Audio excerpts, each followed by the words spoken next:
अस्सलाम वालेकुम। आवाज आ रही है मेरी सबको? तो आज हमने रिसर्च डिजाइन का थोड़ा ओवरव्यू करना है, ठीक है। और नेक्स्ट हमने आज पढ़ना introduction for a research proposal. Objectives के हैं, आज हम ओवरव्यू करेंगे रिसर्च डिजाइन को, फिर how explain how to write an introduction for a research proposal, explain steps of research introduction. अच्छा, ये क्वेश्चन है जो लास्ट टाइम दिया था मैंने क्विज में। अभी फिलहाल अपना दिमाग लगा के, ठीक है, बताओ कि इस पे कौन सा डिजाइन लगना है, फिर मैं बताती हूँ कि इस पे कौन सा डिजाइन आना है और रीजन क्या है, रैशनल क्या है। ठीक है, स्टेटमेंट को पढ़ो पहले, अंडरस्टैंड करो, फिर बताओ कि इस पे आपके ख्याल से कौन सा डिजाइन एप्लीकेबल है।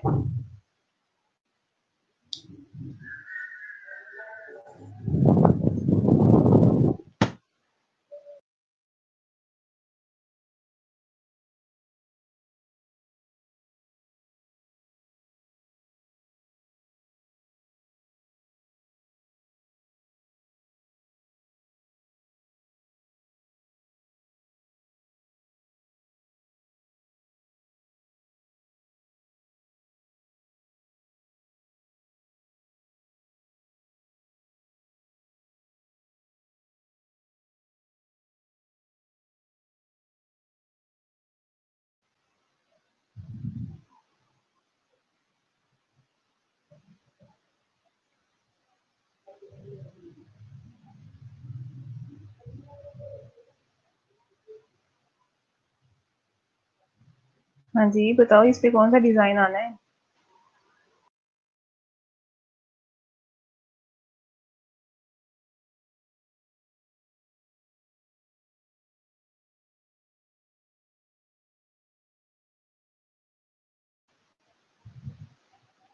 पहले तो ये बताओ आप लोग कि इस पे डिस्क्रिप्टिव आएगा या एनालिटिकल में से कोई आए डिजाइन आएगा।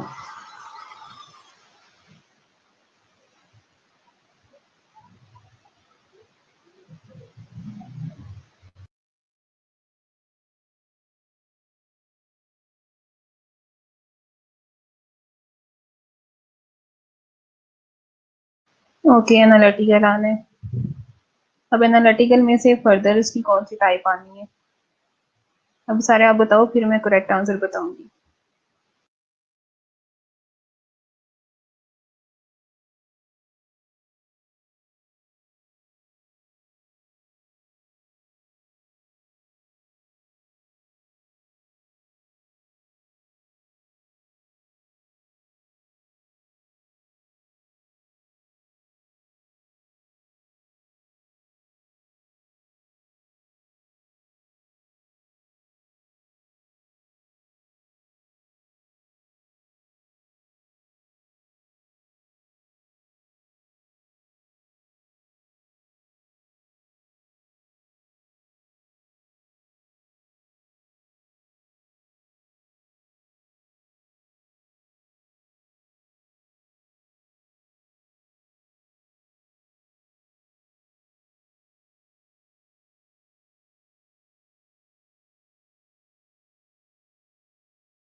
ओके, इसका करेक्ट आंसर है केस कंट्रोल स्टडी, ठीक है।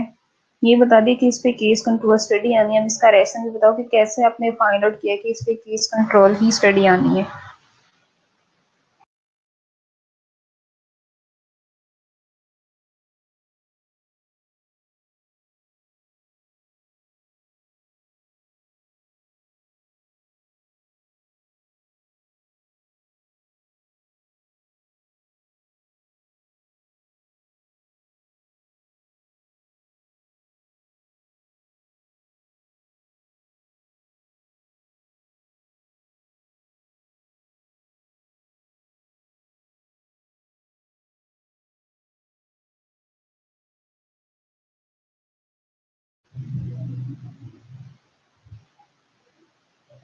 हाँ जी, रैशनली बताओ किस बेस पे आप कह रहे थे इसमें केस कंट्रोल स्टडी एप्लीकेबल है।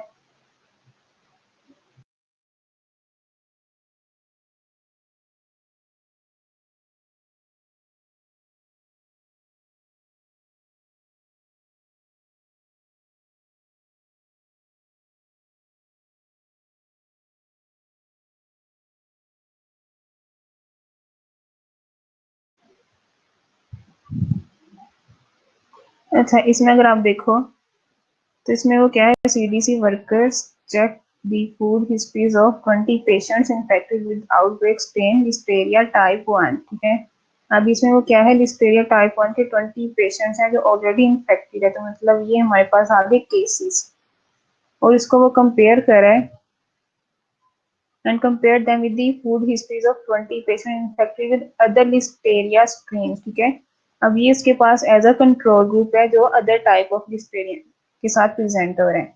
तो ऊपर केसेस है और केसेस को वो कंपेयर कर रहा है कंट्रोल के साथ। ठीक है, कंट्रोल में मैंने आपको बताया था कि कंट्रोल में उस केसेस की जो डिजीज है वो डिजीज नहीं होगी इस कंट्रोल में, उस डिजीज के अलावा फर्दर उसमें डिजीजेस हो सकती हैं, तो उनको हम एज अ कंट्रोल लेके चल सकते हैं। ठीक है, तो यहाँ पे भी एक ग्रुप केसेस है और एक ग्रुप उनके पास कंट्रोल है, तो केस और कंट्रोल ग्रुप आ गया, तो जहाँ पे हमारे पास केस और कंट्रोल ग्रुप होता है तो हमारे पास केस कंट्रोल स्टडी डिजाइन हो जाता है। क्लियर है ये एग्जांपल?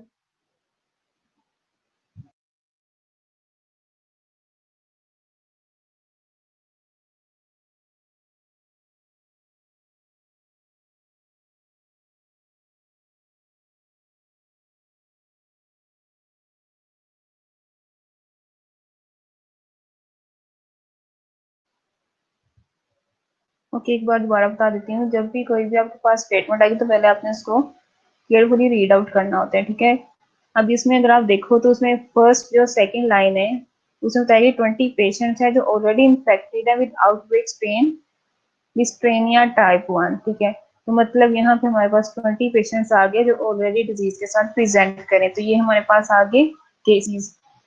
बाद में आप देखो तो वो क्या कह रहे हैं, एंड कंपेयर देम, और उनको वो कंपेयर कर रहा है with the food histories of 20 patients infected with other listeria strain. तो यहाँ पे वो कंपेयर कर रहा है अदर ग्रुप को जो लिस्ट्रेनिया स्ट्रेन की अदर टाइप के साथ प्रेजेंट करे। ठीक है, टाइप 1 के साथ प्रेजेंट नहीं हो रहा है और कोई और टाइप में भी 2 टाइप हो जाए 3 टाइप हो जाए, तो ये इसके पास आ गया कंट्रोल ग्रुप। तो ऊपर हमारे पास केसेस आ गए, नीचे हमारे पास कंट्रोल ग्रुप आ गया, तो केसेस को वो कंपेयर करा कंट्रोल ग्रुप के साथ। ठीक है, बैक में जाके, ठीक है, हिस्ट्री में फूड हिस्ट्री वो हिस्ट्री ले रहा है। ठीक है, बैक में जाके पास्ट में जाके तो ये केस कंट्रोल स्टडी है जो हम पास्ट में जाके करते हैं, जिसको हम रिट्रोस्पेक्टिव स्टडी भी कहते हैं। रिट्रोस्पेक्टिव इसका सेकंड नेम है, लेकिन आपने फर्स्ट ही मेंशन करना होता है केस कंट्रोल स्टडी, स्लैश करके आप रिट्रोस्पेक्टिव स्टडी मेंशन कर सकते हो। क्लियर है?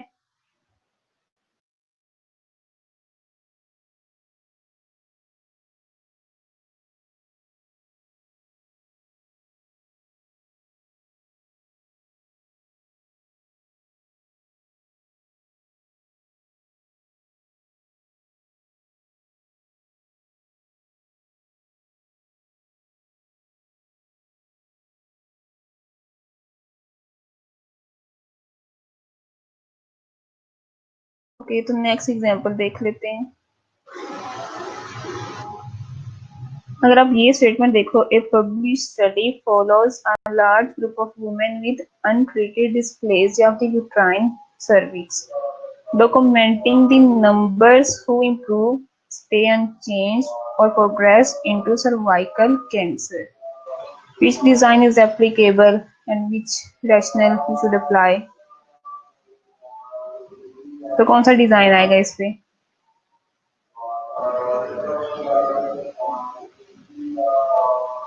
अभी स्टेटमेंट को ध्यान से पढ़ना है। ठीक है,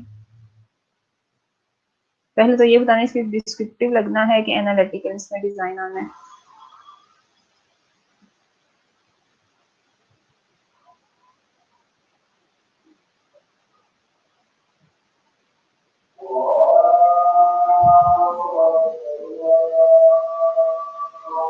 ओके, डिस्क्रिप्टिव आना है।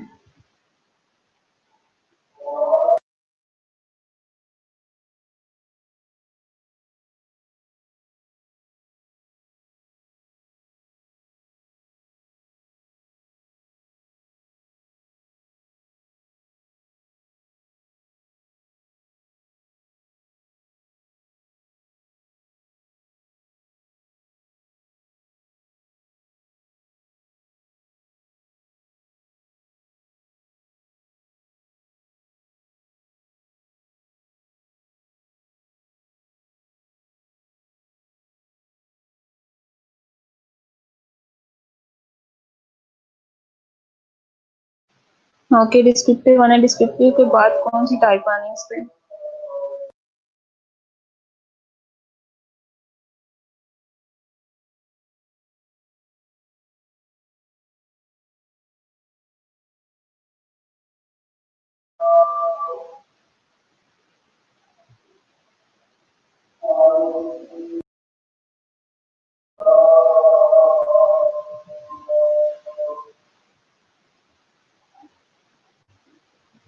ओके, इन्होंने भी ज्वाइन किया, तो ही ना हम डिस्कस कर रहे हैं कि रिसर्च डिजाइन जो हमने लास्ट टाइम डिस्कस किया था उसको थोड़ा सा ओवरव्यू कर रहे हैं, ठीक है, ताकि जो चीजें नहीं थी वो ज्यादा क्लियर हो जाए। तो ये एग्जांपल दी गई है और ये एग्जांपल बनाना है कि कौन सा डिजाइन एप्लीकेबल है। डिस्क्रिप्टिव है, ठीक है, डिस्क्रिप्टिव के बाद क्रॉस सेक्शनल है, ठीक है, तो ये ऑब्जर्वेशनल, डिस्क्रिप्टिव, क्रॉस सेक्शनल आ गया, ठीक है, क्योंकि ऑब्जर्वेशन की ही हम दो टाइप्स पढ़ रहे हैं, डिस्क्रिप्टिव एंड एनालिटिकल। तो इसका जो फुल फॉर्म बनेगी वो observational, descriptive, cross sectional design. अब रैशनल बताना है किस बेस पे आप कह रहे थे ये क्रॉस सेक्शनल डिजाइन है।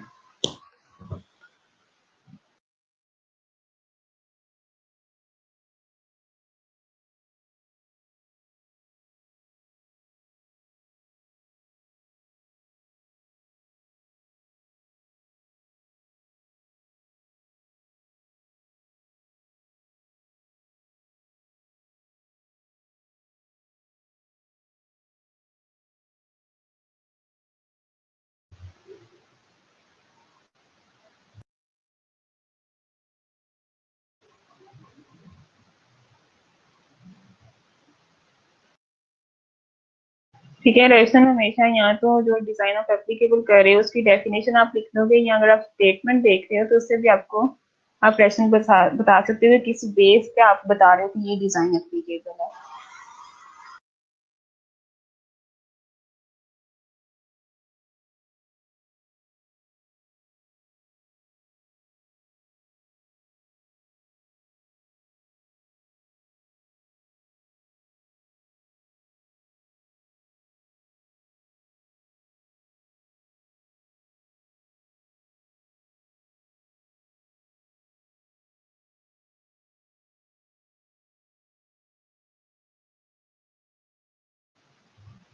ये सुमैया ने ठीक बताया इसका रैशनल।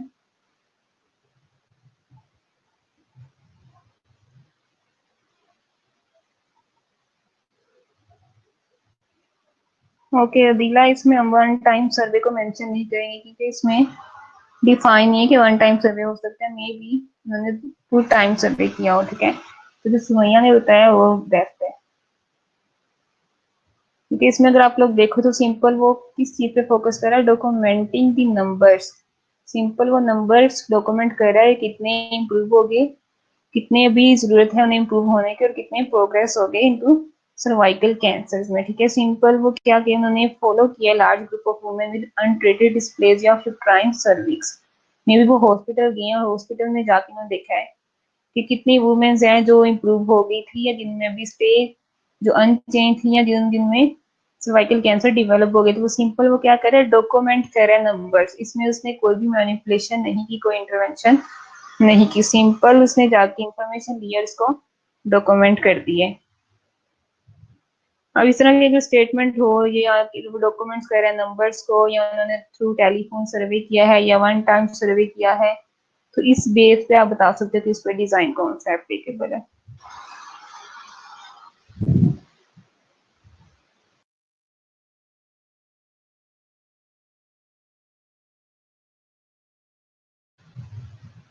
क्रॉस सेक्शनल स्टडी का सेकंड नेम क्या है? काफी नेम है क्रॉस सेक्शनल स्टडीज के।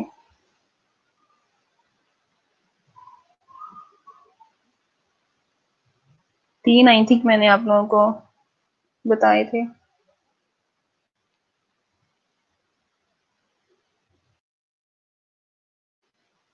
ओके, स्नैपशॉट नंबर 1 हो गया।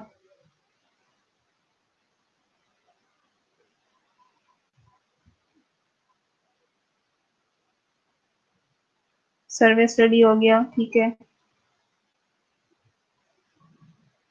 और प्रेवलेंस स्टडी, ठीक है। प्रेवलेंस की स्पेलिंग गलत है अदीला। ओके, प्रेवलेंस स्टडी कह लो, ठीक है। पॉइंट इन टाइम स्टडी कह लो आप लोग। सर्वे स्टडी कह लो। स्नैपशॉट स्टडी कह लो, ठीक है। डिफरेंट नेम्स जो भी हो तो इसका मतलब वो क्रॉस सेक्शनल स्टडी है। अब प्रेवलेंस हम दो स्टडीज में काउंट करते हैं। एक तो हमारे पास आ गई क्रॉस सेक्शनल स्टडी और दूसरी हमारे पास आ गई केस कंट्रोल स्टडी। और इंसिडेंस हम किस में कैलकुलेट करते हैं?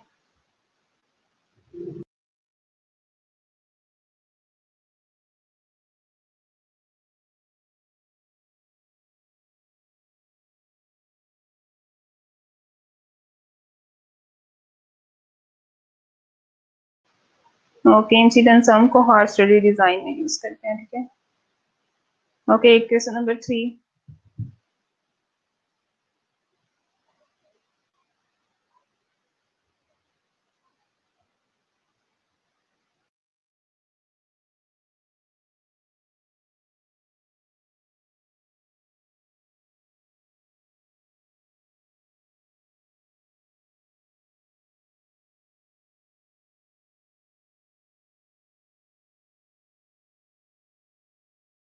इस क्रॉस सेक्शन को हम ट्रांसफर स्टडीज भी कहते हैं, ठीक है। तो काफी सारे नेम हो गए, 4 नेम हो गए इसके।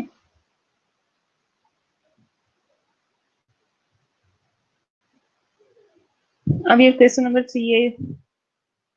इसमें आप देखो, occurrence of cancer was identified between April 1991 and July 2002 for 50,000 troops who served in the first Gulf War ended April 1991, and 50,000 troops who served elsewhere during the same period, which design is applicable with rational.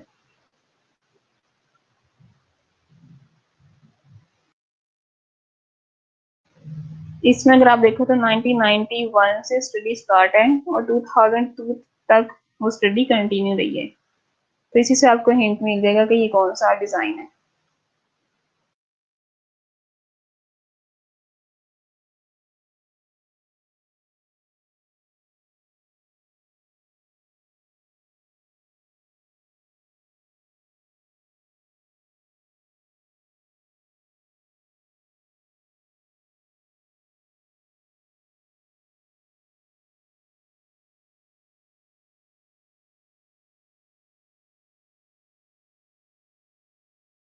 Longitudinal नहीं है नोरीन।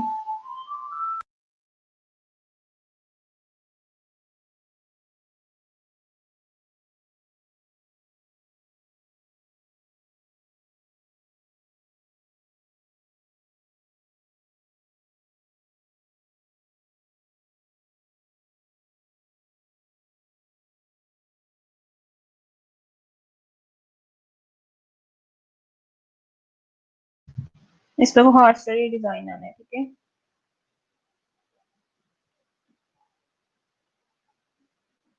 ठीक है, 1991 से study start और 2002 तक वो उसको follow up कर रहे हैं। तो फॉलो अप जिस स्टडी में हम करते हैं उसे हम कोहॉर्ट स्टडी कहते हैं। तो यहाँ पे कोहॉर्ट स्टडी डिजाइन एप्लीकेबल है।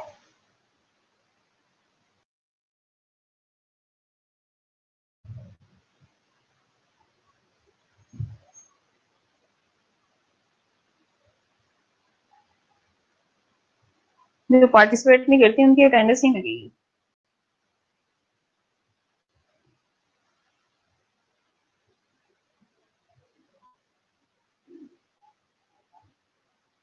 क्लियर है यहाँ तक डिजाइन सबको?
रैशनल इसका ये कि हम इसमें फॉलो अप कर रहे हैं, ठीक है। 1991 से स्टडी हमने स्टार्ट किया, 2002 तक हमने कंटिन्यू की है।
ओके, ये लॉन्गिट्यूडनल क्यों नहीं है? लॉन्गिट्यूडनल की ही मोस्टली समटाइम कहते हैं कि लॉन्गिट्यूडनल की ही टाइप है कोहार्ट की, ठीक है। तो कोहार्ट में हमारे पास जो इंटरेस्ट होता है वो कॉमन होता है, मतलब इसमें हमारा कॉमन क्या है, गुल्फ वार, ठीक है। वार हमारा ये कॉमन इंटरेस्ट है, तो इससे जो इफेक्टिव लोग हैं उन पे हमने स्टडी करनी है। लॉन्गिट्यूडनल बेसिकली इंटरेस्ट डिफरेंट होते हैं।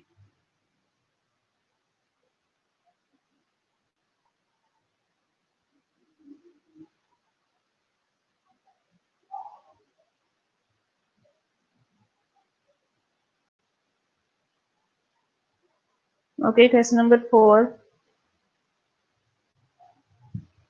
इसमें अगर आप देखो, study looks for a geographical correlations between disease incidence और mortality and the prevalence of risk factors. For example, mortality from coronary heart disease in local authority areas of England and Wales has been correlated with neonatal mortality in the same places 70 and more years earlier. This design is applicable with rational। तो इस पे दो design applicable हो सकते हैं। अगर आप first statement में ही देखो, फर्स्ट और सेकंड लाइन में, तो वहीं से आपको आइडिया हो जाएगा कि इस पे कौन सा डिजाइन एप्लीकेबल है। आवाज आ रही है ना सबको मेरी?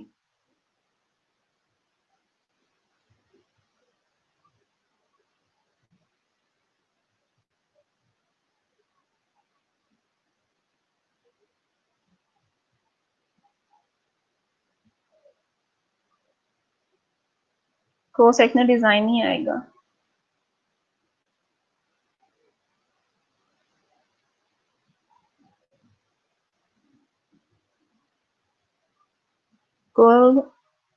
को सेक्शनल में हम रिलेशनशिप या कोई भी इसमें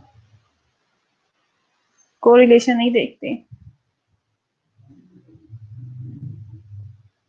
को सेक्शनल नहीं है सुमैया।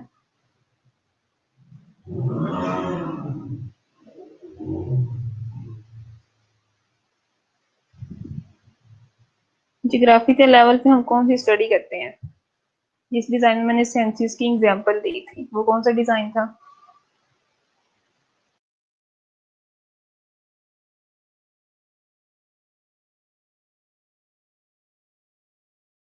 नो, केस कंट्रोल नहीं है।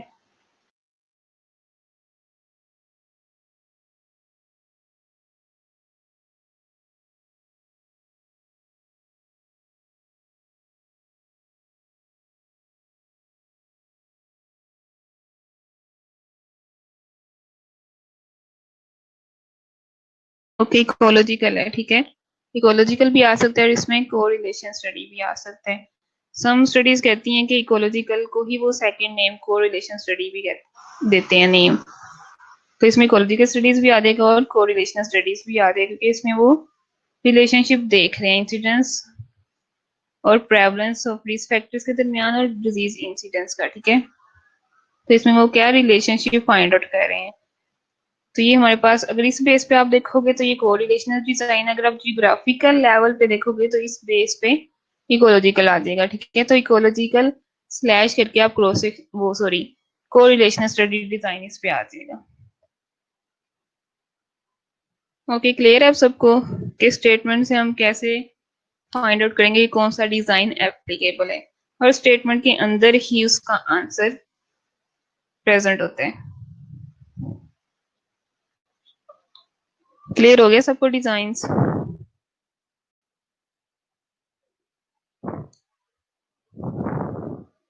हिना लेट ही हो जाती है, जब रैशनल बता दिया तो फिर कहती है रैशनल।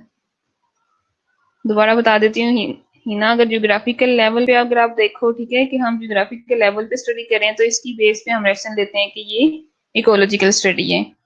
नीचे अगर आप देखोगे, आप को रिलेशन फाइंड आउट कर रहे हो, डिजीज इंसिडेंस और mortality and prevalence of risk factors देख रहे हो, तो इस बेस पे आपको कि ये को रिलेशन है, तो आप इकोलॉजिकल स्लैश को रिलेशनल स्टडी डिजाइन आ गया, ये इसका रैशनल है।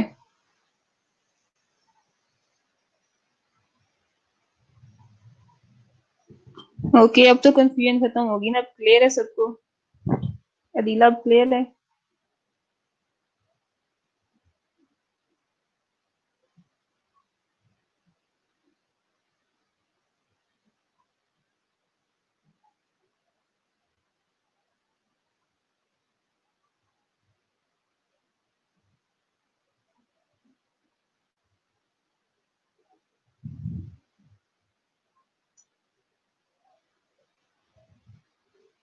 ओके, अब इसका बताओ, इस पे कौन सा डिजाइन है? अगर इसका बता दे इट मीन्स के पिछला आपको क्लियर हो गया है।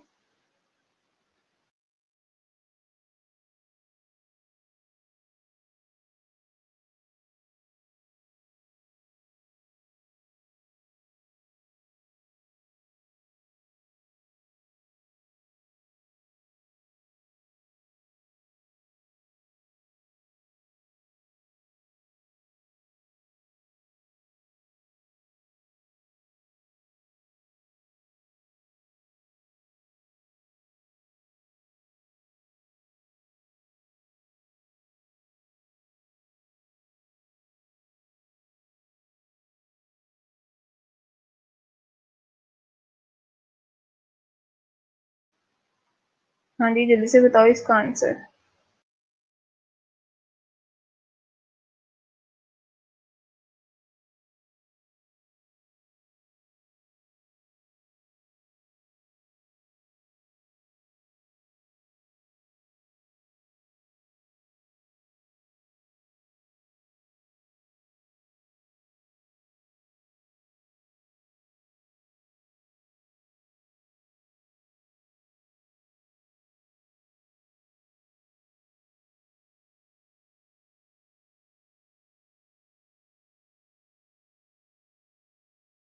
कोरिलेशन नहीं है, ठीक है।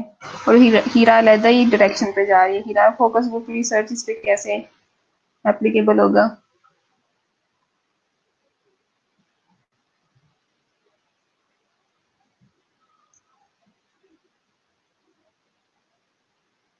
फोकस ग्रुप रिसर्च कोई डिजाइन है जो हमने कभी पढ़ा हो?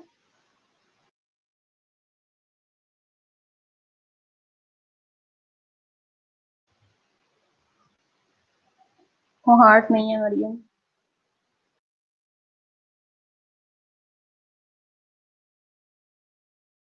वेट्स नहीं है, बताती हूँ। बाकी को आंसर लिखने दो ना पहले।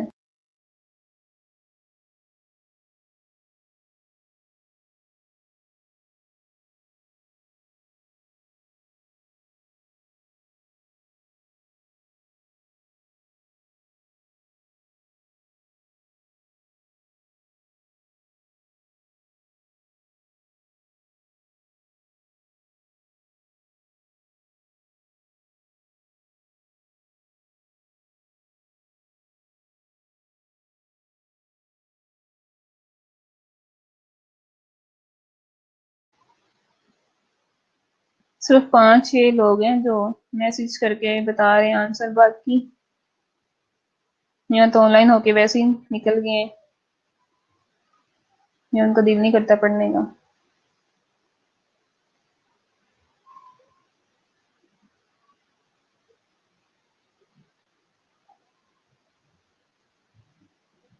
Okay, case control study design आने इस पे, ठीक है। कैसे आना है इसमें? क्योंकि इसमें फर्स्ट उनके पास क्या है, लाइम डिजीज के साथ पेशेंट है, ठीक है, उनसे वो कुछ क्वेश्चन पूछ रहे हैं। उसके बाद वो विदाउट लाइम डिजीज, मतलब ऊपर वो केसेस आ गए उनके पास, और नीचे जो विदाउट लाइम डिजीज के साथ उनके पास पेशेंट हैं, वो उनके पास कंट्रोल आ गया, उनका वो कंपैरिजन कर रहे हैं, ठीक है, कंपेयर कर रहे हैं। तो ये केस कंट्रोल स्टडी डिजाइन आ गया इसमें।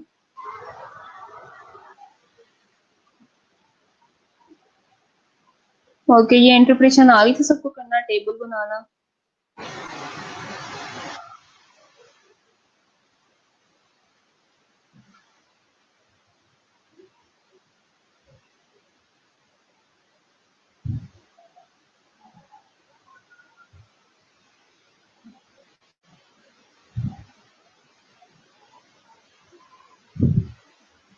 Not just due to comparison, ठीक है, आप केसेस एंड कंट्रोल मेंशन करोगे, फिर उनको कंपेयर करें, तो इस बेस पे हम case control study design applicable करेंगे।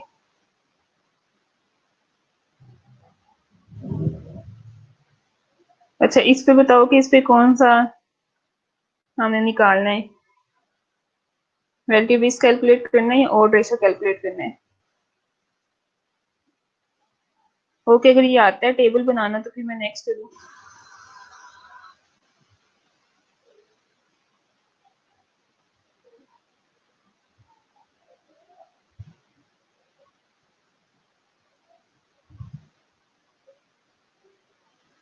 ओके, इस पे ऑर्डर रेशो होना है, ठीक है, केस, क्योंकि ये केस कंट्रोल स्टडी है, केसेस आर कंट्रोल है, तो इस पे ऑर्डर रेशो एप्लीकेबल होना है।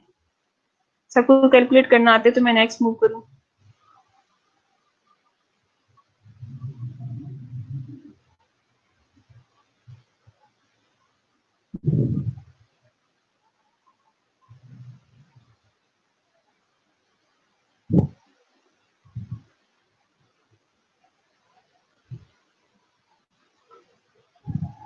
ओके, बता देती हूँ थोड़ा सा मैं।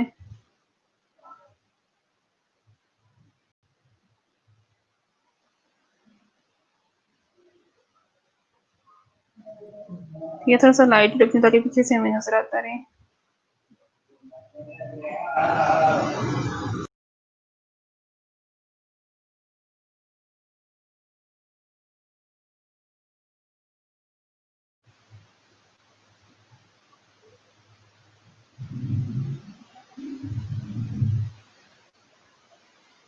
ठीक है, तो इस साइड पे हमारा आएगा एक्सपोजर। तो एक्सपोजर क्या है, टेमोक्सिफिन,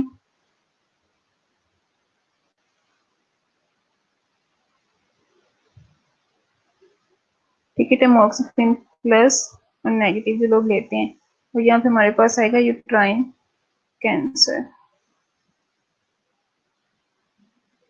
ठीक है, थोड़ा अंडरस्टैंड कर लेना, इस पे थोड़ा टफ है लिखना।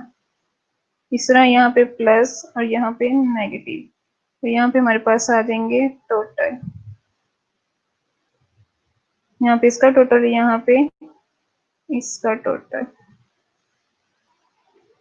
अगर आप स्टेटमेंट देखो तो टोटल पार्ट्स में कितने हैं, 1700,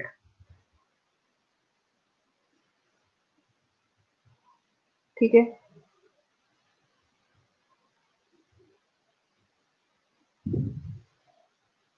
अब 1700 में से आप देखो, दी स्टडी इंक्लूडिंग 689 केसेस, 689 केसेस आपके कहाँ पे आएंगे,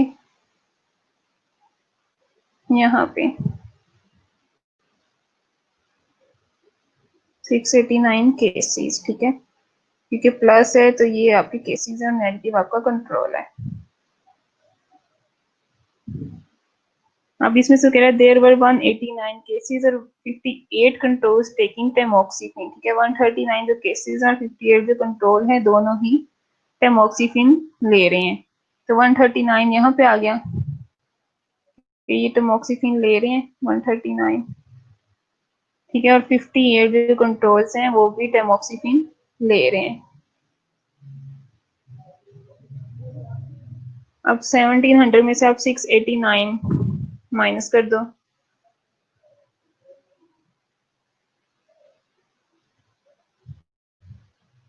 तो ये आपके पास आया 1011, ठीक है। अब 1011 में से आप 58 माइनस कर दो, जिसमें आ गया 953। तो 953 आपका आ गया यहाँ पे।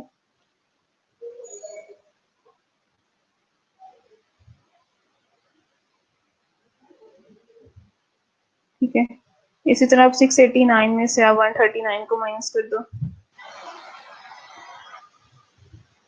तो आपके पास आ गया 550।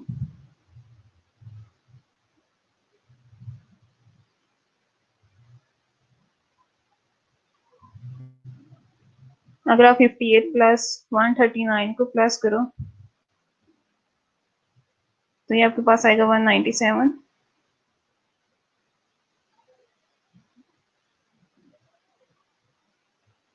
और 953 और 550, तो ये आपके पास आ गया 1503। अगर अब आप 1503 और 197 को प्लस करोगे तो आपके पास आ जाएगा 1700। ठीक है, इस तरह आप 689 और 1011 को प्लस करोगे तो 1700 आपके पास आ जाएगा। इसके बाद आप ऑड रेशियो का फॉर्मूला अप्लाई करो, AD over BC।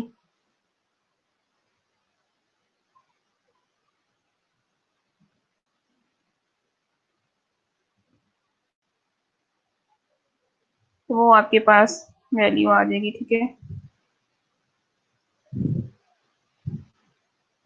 For example अगर सुमैया ने बताया कि 2.5 इसका आंसर आता है, तो इट मीन्स जो पेशेंट टेमोक्सिफिन लेते हैं उनमें 2.5 टाइम्स ग्रेटर रिस्क है यूट्राइन कैंसर होने का। ठीक है,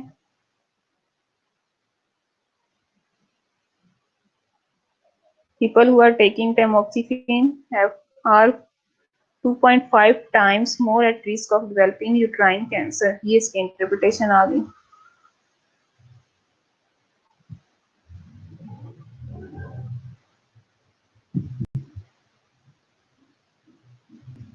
थोड़ा सा कोरिलेशन को ओवरव्यू कर लेते हैं। ठीक है, कोरिलेशन में हमने दो चीजें डिस्कस की थी कि ये एक तो डिग्री बताता है, पॉजिटिव है या नेगेटिव है, और सेकंड ये स्ट्रेंथ बताता है कि जो पॉजिटिव नेगेटिव है वो कितना है, परफेक्ट है, स्ट्रॉन्ग है, वीक है, कितना है। ठीक है, तो -1 से स्टार्ट होकर +1 तक इसकी वैल्यू जाती है।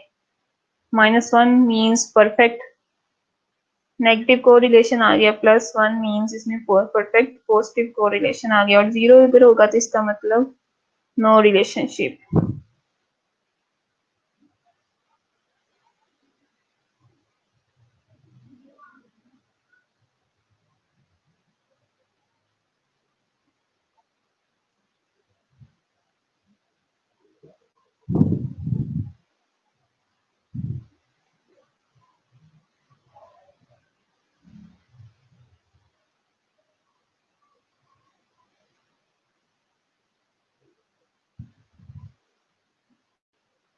3 तरह के रिलेशनशिप हम कोरिलेशन में फाइंड आउट करते हैं। ठीक है, पॉजिटिव कोरिलेशन, नेगेटिव कोरिलेशन और नो कोरिलेशन।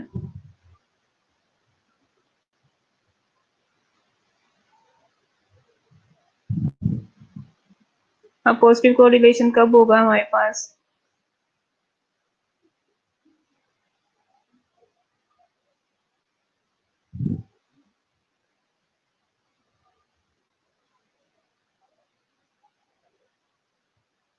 ओके, 10 मिनट्स ले लो आप ब्रेक के लिए। ठीक है, नमाज पढ़ लो ताकि आप,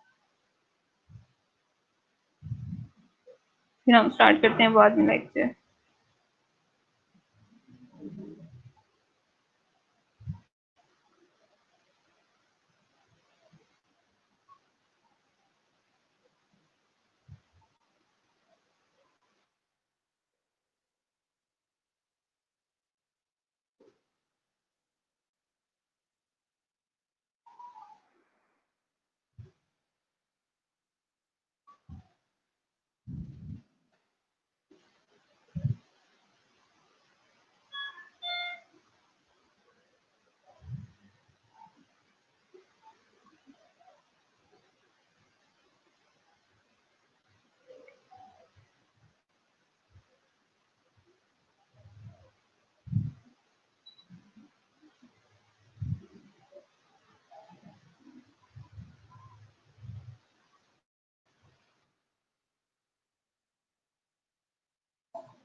जी ठीक है हीरा, ठीक बताया। ठीक है, अभी आप ब्रेक कर लो, नमाज पढ़ लो जिस जिसने पढ़नी है।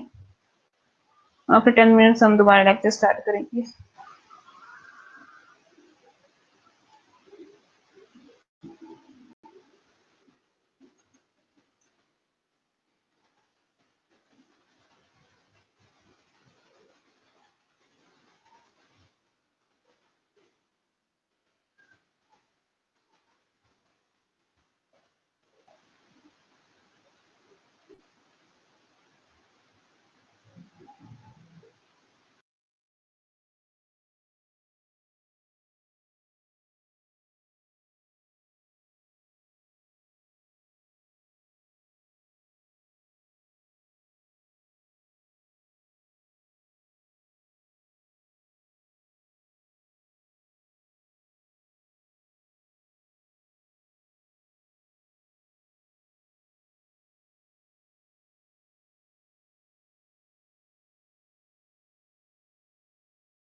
ओके, आगे सब तो स्टार्ट करें लेक्चर।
ओके, तो पॉजिटिव कोरिलेशन, ये ऑर्डर रेशो को मैं बाद में आप लोगों को करके बताऊंगी, ठीक है। फिर फर्दर हम चलते हैं।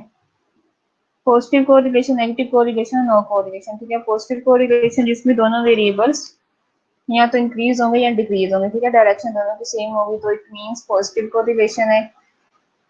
नेगेटिव कोरिलेशन में एक वेरिएबल इंक्रीज होगा तो दूसरा वेरिएबल डिक्रीज होगा, ठीक है। दोनों की डायरेक्शन ऑपोजिट होगी, तो हमारे पास नेगेटिव कोरिलेशन आ गया। और नो कोरिलेशन जिसमें कोई डायरेक्शन नहीं है, स्टिल वो उसी पॉइंट पे है, जीरो पे, ठीक है।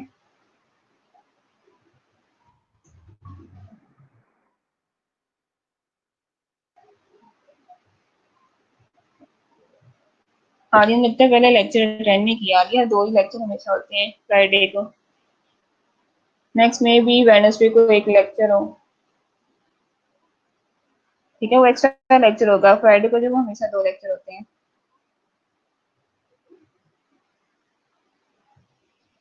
इसमें वही चीज बताई गई है, पॉजिटिव वेरिएबल रिलेशनशिप में 2 वेरिएबल्स इंक्रीज हो रहे हैं, ठीक है। एग्जाम्पल दिया है कि जितनी ज्यादा स्मोकिंग करेंगे उनके लंग कैंसर उतने ही डैमेज होंगे, मतलब दोनों वेरिएबल्स ऊपर की तरफ मूव कर रहे हैं, तो ये पॉजिटिव कोरिलेशन आ गया। नेगेटिव कोरिलेशन में एक वेरिएबल इंक्रीज है तो दूसरा वेरिएबल डिक्रीज है। एग्जाम्पल में अगर आप लोग देखो तो इसमें number of smoking pack years, इसमें नंबर के पैक इंक्रीज हो रहे हैं, तो इसके ऑपोजिट आप देखोगे तो लाइफ स्पैन का डिक्रीज होगा, तो ये आगे इसमें नेगेटिव रिलेशनशिप। एग्जाम्पल में आप देखो तो इसमें पॉजिटिव कोरिलेशन ऊपर की तरफ मूव कर रहा है, नो कोरिलेशन में स्टिल ना ऊपर की तरफ है ना वो नीचे की तरफ है, ठीक है। स्टिल वो कांस्टेंट है, जीरो पे है। और नेगेटिव कोरिलेशन में वो नीचे की तरफ मूव कर रहा है। स्ट्रेंथ हम कैसे चेक करते हैं, ग्राफिकली अगर आप देखो तो यहाँ पे क्या एक लाइन ड्रा की जाती है, ठीक है। जितने पॉइंट्स आपकी लाइन के पास होंगे तो मतलब उसमें इतनी ही कोरिलेशन प्रेजेंट है। थोड़ा स्लो इसलिए नहीं क्योंकि ये हमने पहले ऑलरेडी पढ़ चुके हैं, 1 घंटा हो गया प्रीवियस लेक्चर को डिस्कस करते हुए, ठीक है। अब थोड़ा सा जल्दी करें ताकि हम न्यू लेक्चर स्टार्ट कर सकें। परफेक्ट पॉजिटिव कोरिलेशन है, इसके मीन्स ग्राफ के ऊपर सारे पॉइंट वो एक ही लाइन पे फोकस है, ठीक है। तो ये परफेक्ट पॉजिटिव कोरिलेशन है। परफेक्ट से थोड़ा सा आप देखो वो थोड़े से आगे पीछे हो गए पॉइंट्स, ठीक है। तो ये थोड़ा सा परफेक्ट से थोड़ा सा स्ट्रॉन्ग पे आ गया। वीक में आप देखो तो टोटली वो डिस्पर्स हो रहे हैं, और नो में तो वो टोटली ही किसी पॉइंट पे फोकस थे ही नहीं, पूरे ही वो लाइन से इधर उधर सारे मूव कर रहे हैं। इसी तरह नेगेटिव में भी वीक में आप देखो तो वो एक पॉइंट पे फोकस नहीं है, ठीक है, थोड़े से डिस्पर्स हैं। स्ट्रॉन्ग में वो थोड़े से लाइन के ऊपर आसपास हैं, और परफेक्ट में वो टोटली लाइन के ऊपर ही सारे पॉइंट्स हैं, ठीक है। तो ये परफेक्ट नेगेटिव हो गया, इसमें ये नीचे की तरफ मूव कर रहे हैं, तो ये नेगेटिव कोरिलेशन शो कर रहे हैं।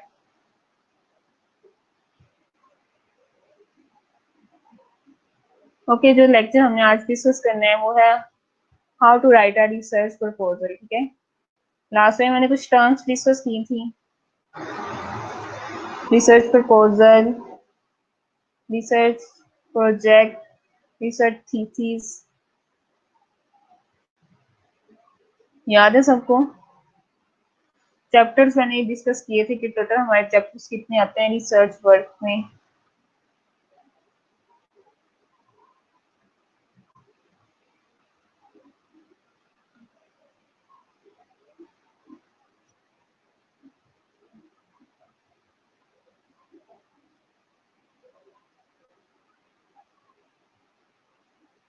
ओके, तो इंट्रोडक्शन हमारे पास फर्स्ट चैप्टर आता है, ठीक है, चैप्टर नंबर 1 जो हम रिसर्च प्रपोजल में राइटअप करते हैं।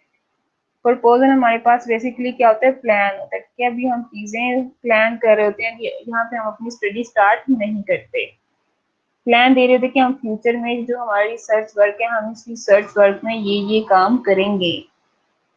तो हमारे पास फर्स्ट चैप्टर आता है, चैप्टर नंबर 1, जिसमें हमारा फर्स्ट चैप्टर का नाम है इंट्रोडक्शन। अब इंट्रोडक्शन में भी कुछ हमारे पास पॉइंट्स हैं, उन पॉइंट्स को लेके अगर हम चलेंगे तब हमारा इंट्रोडक्शन चैप्टर नंबर 1 कंप्लीट होगा, ठीक है। इसमें अगर आप देखो तो नंबर 1 पे background of the study, significance of the study, इसमें आप लोग जस्टिफिकेशन ऑफ द स्टडी भी मेंशन कर लेना, ठीक है। यहाँ पे मिस हो गया है लेकिन नेक्स्ट स्लाइड पे मेंशन है।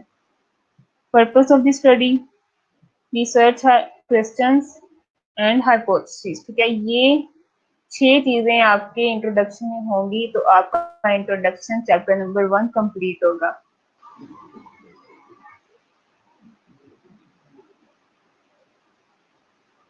ठीक है, writing an introduction, the introduction answers the questions. Introduction हमें किस किस चीज के आंसर देता है। अगर हम किसी के रिसर्च वर्क का इंट्रोडक्शन देखते हैं तो हमें किस किस चीज के इसमें आंसर्स मिलते हैं।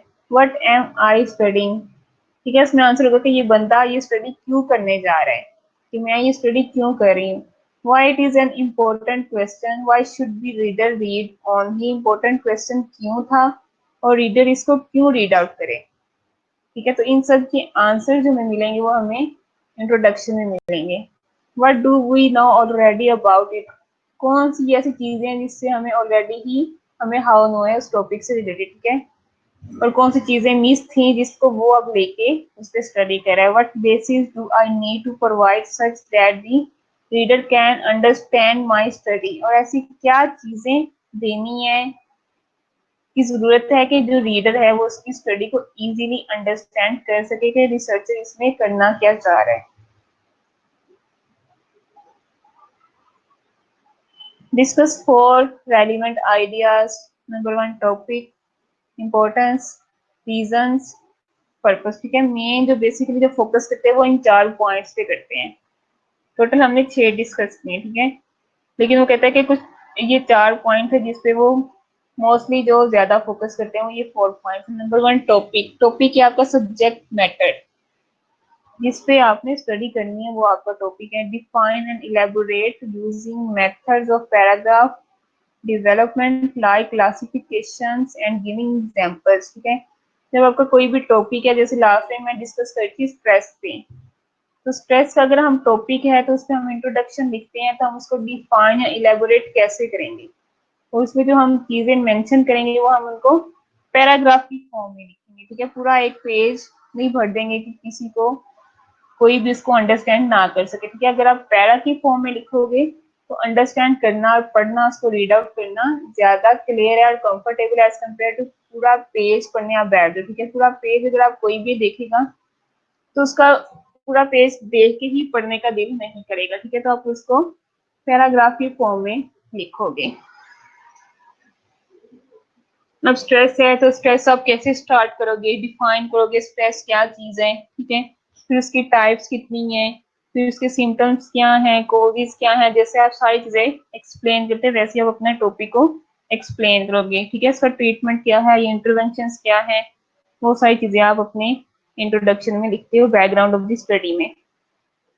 इम्पोर्टेंस क्या है आपकी टॉपिक की, cite the role that the topic plays in your life and the benefits you derive from it। Importance क्या है, बताना है कि जो आप स्टडी कर रहे हो क्या रोल प्ले कर रहा है ये आपकी लाइफ में। अगर आपने इस पे स्टडी करी तो इससे बेनिफिट्स क्या होंगे, आपको क्या बेनिफिट्स होंगे, ठीक है, रिसर्चर को क्या बेनिफिट्स होंगे, इससे जो पार्टिसिपेंट्स हैं उनको क्या बेनिफिट्स होंगे, और नंबर 3 पे कम्युनिटी को या पॉपुलेशन को इससे क्या बेनिफिट्स होंगे। तो ये चीजें आपकी आती हैं इम्पोर्टेंस में।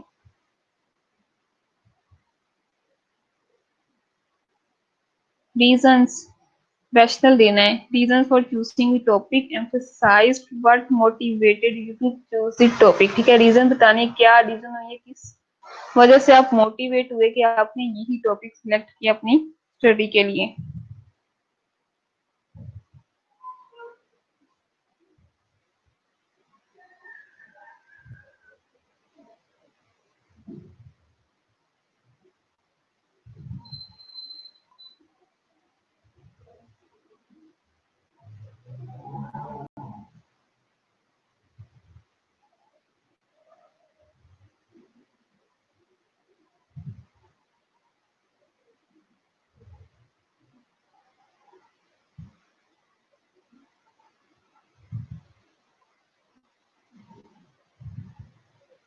ठीक है, ये इरफा ने ठीक निकाल के भेजा व्हाट्सएप ग्रुप में, दोनों का आंसर सेम आया है।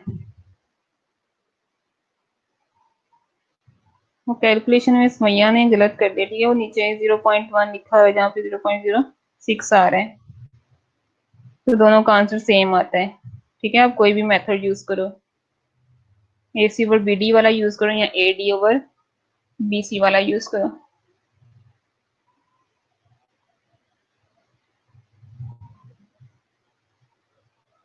जी ये दिला, जो भी आप कोई रिसर्च करते हो उससे कोई ना कोई बेनिफिट मिलेगा तो आप रिसर्च करते हो ना। ठीक है, कोई नई इंटरवेंशन आती हैं, जब वो स्टडी में इंटरवेंट कर डिवेलप करते हो या कोई मेथड इंप्रूव करते हो तो अल्टीमेटली रिसर्च का बेनिफिट ही होता है। ठीक है, आउटपुट हमेशा आता है। पर्पस क्या है डिस्कस करना है, आपने अपनी स्टडी का ऑब्जेक्टिव क्या, आप करना क्या चाह रहे हो। ठीक है, कोई इंटरवेंशन देना चाह रहे हो, कोई न्यू ट्रीटमेंट डेवलप करना चाह रहे हो, कोई गैप स्टडी करना चाह रहे हो, क्या चीज करना चाह रहे हो, वो अपनी अपनी पर्पस में बताते। ठीक है, आपका मकसद क्या है, आपकी स्टडी का ऑब्जेक्टिव क्या है। ऑब्जेक्टिव आप लिख लो या पर्पस लिख लो।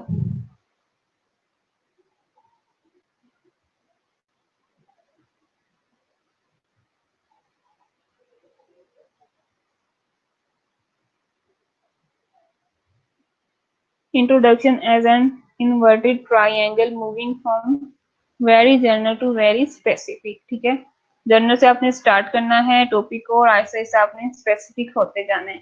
फॉर एग्जाम्पल आप स्ट्रेस को लेते हो, अगर आपने स्ट्रेस का प्रेवलेंस देखना तो आप पहले ओवरऑल वर्ड में बताओगे वर्ड में स्ट्रेस का प्रेवलेंस कितना है, फिर आहिस्ता आहिस्ता आप स्पेसिफिक हो जाओगे पाकिस्तान में कितना है। ठीक है, अगर पाकिस्तान से फर्दर अगर किसी ने लाहौर में स्टडी किया है, लाहौर में आप कर रहे हो, तब लाहौर का मेंशन कर दोगे कि लाहौर में स्ट्रेस का प्रेवलेंस इतना है। तो इंट्रोडक्शन आपका क्या है, एज अ हुक होना चाहिए। हुक क्या होती है, जो हैंग करती है चीजों को। ठीक है, तो आपको इंट्रोडक्शन ऐसा होना चाहिए कि लोग उसकी तरफ मूव अप हो। ठीक है, और आपको इंट्रोडक्शन रीड आउट कर सके कि इस इंट्रोडक्शन में रिसर्चर ने क्या चीजें लिखी हुई हैं। रीजन बता दिए फातिमा। रैशनल बताना है कि आपने क्यों टॉपिक चूज किया। ठीक है, क्या मोटिवेशन थी या क्या रीजन थी जिसकी वजह से आपने ये टॉपिक चूज किए। मे बी कोई भी आप रीजन दे सकते हो, अगर आप किसी चीज का प्रेवलेंस देखना चाहो, डिजीज का देखना चाहते हो, आप बता सकते हो कि इस डिजीज का प्रेवलेंस बहुत ज्यादा था, इस डिजीज से बहुत ज्यादा लोग इफेक्ट हो रहे थे, इसलिए मैंने ये टॉपिक चूज किया है कि इसमें मैं स्टडी करूँ। ठीक है,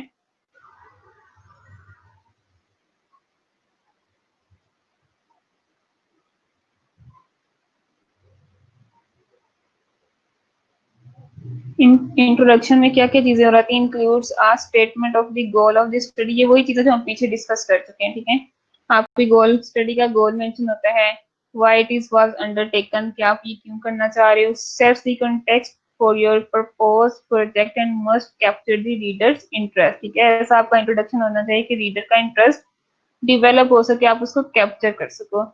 explains the background of your study. ठीक है, आपने इंट्रोडक्शन में स्टडी का बैकग्राउंड देना है।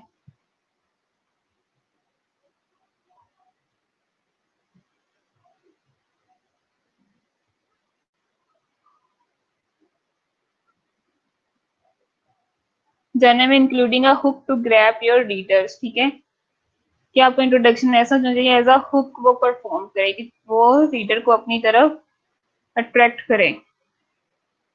और स्पेसिफिक कैसे हो जाएगा, what is it you are contributing to the problem, आपकी कंट्रीब्यूशन क्या है उस प्रॉब्लम में, आप क्या देखना चाह रहे हो अपनी तरफ से। तो जर्नल टू स्पेसिफिक हो गया। ठीक है, अब इसमें ट्राइंगल बता देंगे कि उसमें आप बैकग्राउंड मेंशन करोगे, कॉन्टेक्स्ट आपका होना चाहिए, प्रीवियस रिसर्च से रिलेटेड आप चीजें बताओगे, उसमें आपने अपने रेफरेंसेस लिखे होंगे जहां जहां से आपने वो इन्फॉर्मेशन कोड की होगी।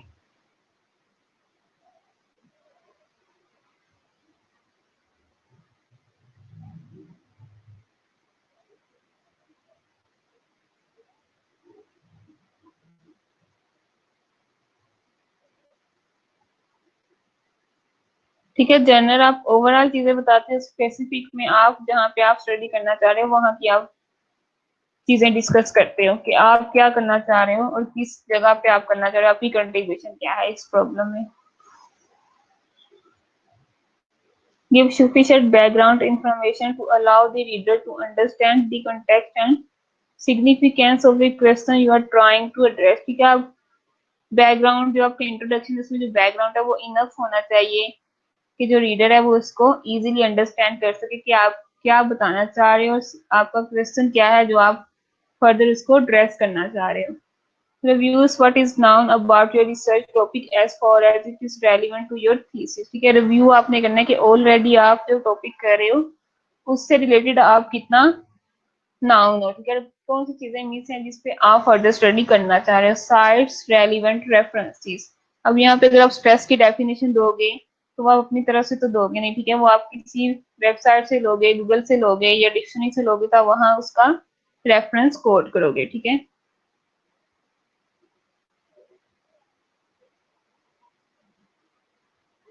Give enough references such that a reader could, by going to the library or online, achieve a sophisticated understanding of the context and significance of the question, ठीक है।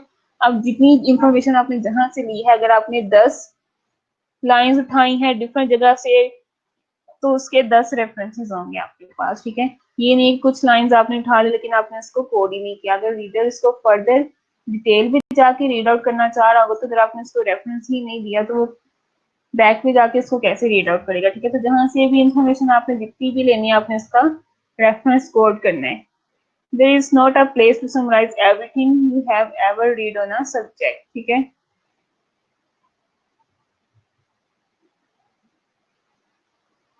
अब इंट्रोडक्शन में आपने सारी चीजें समराइज नहीं करनी होती जो आप ऑलरेडी सब्जेक्ट से रिलेटेड पढ़ चुके होते हो, ठीक है। जितनी इंफॉर्मेशन चाहिए इंट्रोडक्शन में सफिशिएंट आप उतनी ही प्रोवाइड करोगे,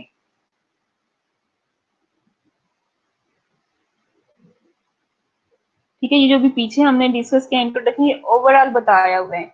अब उस इंट्रोडक्शन में हमारे पास नंबर 1 आता है बैकग्राउंड, ठीक है। जो पीछे हमने भी डिस्कस किया वो इंट्रोडक्शन है। जो हम लोग भी फर्दर 6 पॉइंट्स पढ़ेंगे उनको उन्होंने उसमें समराइज किया गया कि इंट्रोडक्शन अगर आप देखो तो ओवरऑल इंट्रोडक्शन आपका ऐसा होना चाहिए। अब उस इंट्रोडक्शन में हमारे पास नंबर 1 आता है background of the study. Background की स्टडी क्या है? Consist of statements on what led the investigator to launch the study, ठीक है। उसमें आपकी स्टेटमेंट मेंशन होगी कि इन्वेस्टिगेटर इस स्टडी में क्या देखने जा रहा है। may have been generated by some empirical observations, the need to explore the problem and some other relevant conditions। अब बैकग्राउंड में आप जो भी इंफॉर्मेशन लिखते हो वो कहाँ से लिखते हो? जो ऑलरेडी चीजें पब्लिश हो चुकी है, क्योंकि उसकी बेस पे आप अपना बैकग्राउंड डेवलप करते हो। डिस्क्राइब एज अर्ली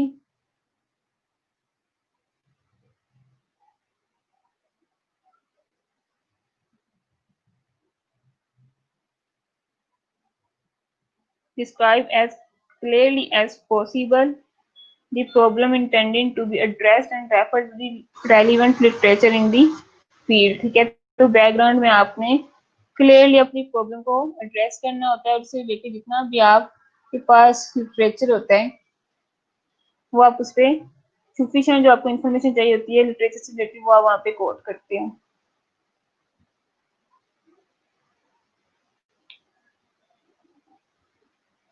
कोई भी आप सर्च करते हो, ठीक है, तो आप बेसिकली आर्टिकल्स में से ही इंफॉर्मेशन लेते हो जो ऑलरेडी पब्लिश हो चुके होते हैं। तो आर्टिकल्स में से ही हमें बैकग्राउंड अपनी स्टडी का मिलेगा।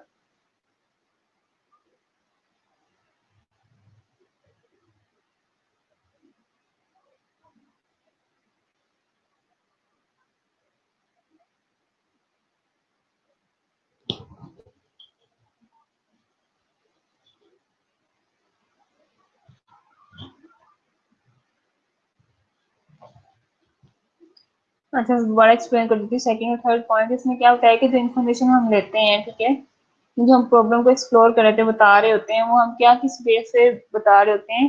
एम्पेरिकल ऑब्जर्वेशन, जो ऑलरेडी इंफॉर्मेशन हमारे पास आती है उसी बेस पे हम अपना बैकग्राउंड डिवेलप करते हैं, ठीक है। जितना आपके पास पॉसिबली क्लियर हो सके अपने प्रॉब्लम को एड्रेस करो।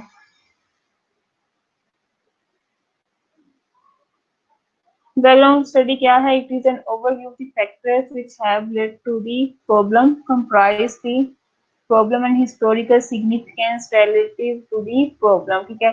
तो बैकग्राउंड में आप पीछे क्या करते हैं, जितनी भी स्टडीज हो चुकी होती हैं उसको आप अपने बैकग्राउंड में मेंशन करते हैं। बैकग्राउंड में वो आपकी प्रॉब्लम पे बेस करते हैं, ठीक है। और प्रीवियस जितनी भी रिसर्चेज हो चुकी हैं या पब्लिकेशन है उसमें से आप इंफॉर्मेशन अपने बैकग्राउंड में कोड करते हो।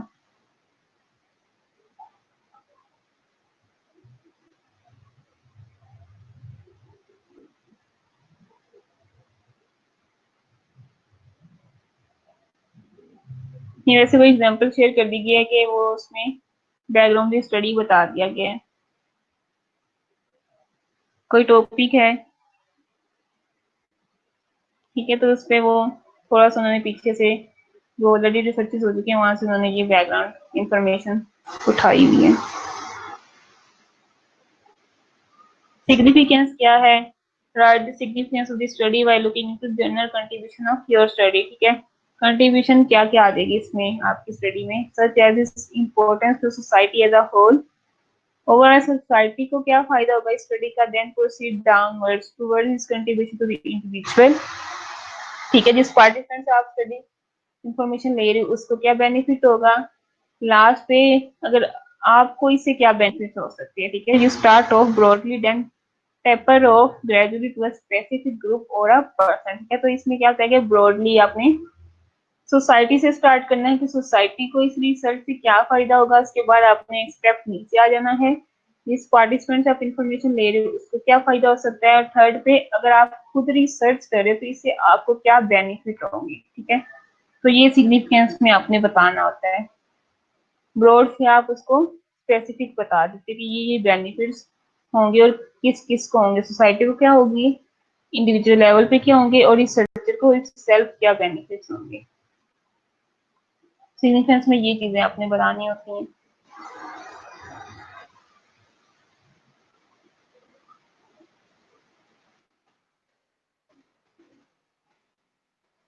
जस्टिफिकेशन, रैशनल, व्हाई, ये टॉपिक आपने क्यों चूज किया, ठीक है। व्हाई का हमने आंसर देना होता है इसमें।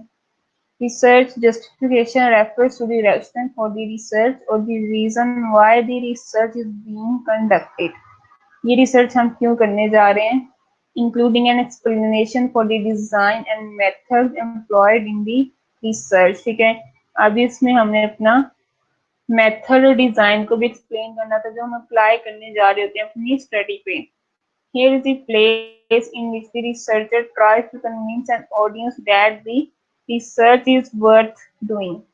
अब ये इम्पोर्टेंट स्टेप है कि यहाँ से आप रिसर्चर ऑडियंस को बता सकते हैं किस क्यों वो ये टॉपिक चूज करना चाह रहे हैं। अगर उसकी रीजन वैलिड है तो बाकी जो ऑडियंस है वो कन्विंस होगी कि ये इसका रिसर्च वर्क जो है वो बेस्ट है, ठीक है। इससे कोई ना कोई फायदा, कोई बेनिफिट होगा, कोई जस्टिफिकेशन वो बताएगा, रीजन बताएगा, रेफरेंस बताएगा, तो बाकी पार्टिसिपेंट्स या जो ऑडियंस है वो कन्विंस होंगे कि इसका टॉपिक इंटरेस्टिंग है, इस पे रिसर्च करनी चाहिए या इस रिसर्च को सुनना चाहिए, ठीक है। तो वो जस्टिफिकेशन बताएगा कि क्यों वो इस टॉपिक को लेके स्टडी कर रहे हैं, ये इसकी जस्टिफिकेशन होगी।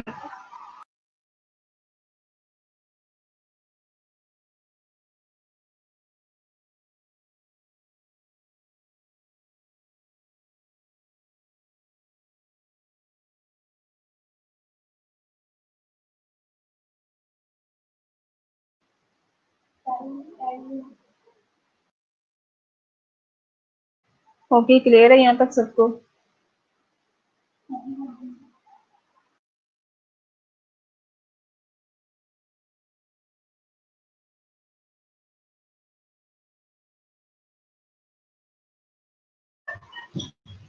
इस स्लाइड पे आप देखो तो यहाँ पे डिफरेंस बता दिया गया, ठीक है। सिग्निफिकेंस और जस्टिफिकेशन में सिग्निफिकेंस क्या है, the question who and how, who will benefit from the current study and how will they benefit, ठीक है। किसको बेनिफिट होगा और क्या बेनिफिट होगा। जस्टिफिकेशन हमें क्या आंसर देता है, why they study now what promoting the current study, ठीक है, कि ये स्टडी हम क्यों करना चाह रहे हैं।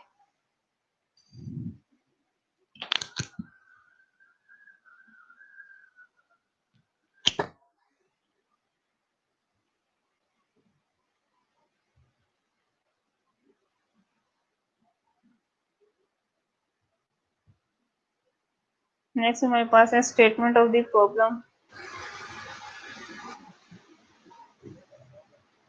स्टेटमेंट ऑफ द प्रॉब्लम हमारे पास क्या है, there should be a general statement of the whole problem followed by the specific questions or sub-problems into which the general problem is broken up।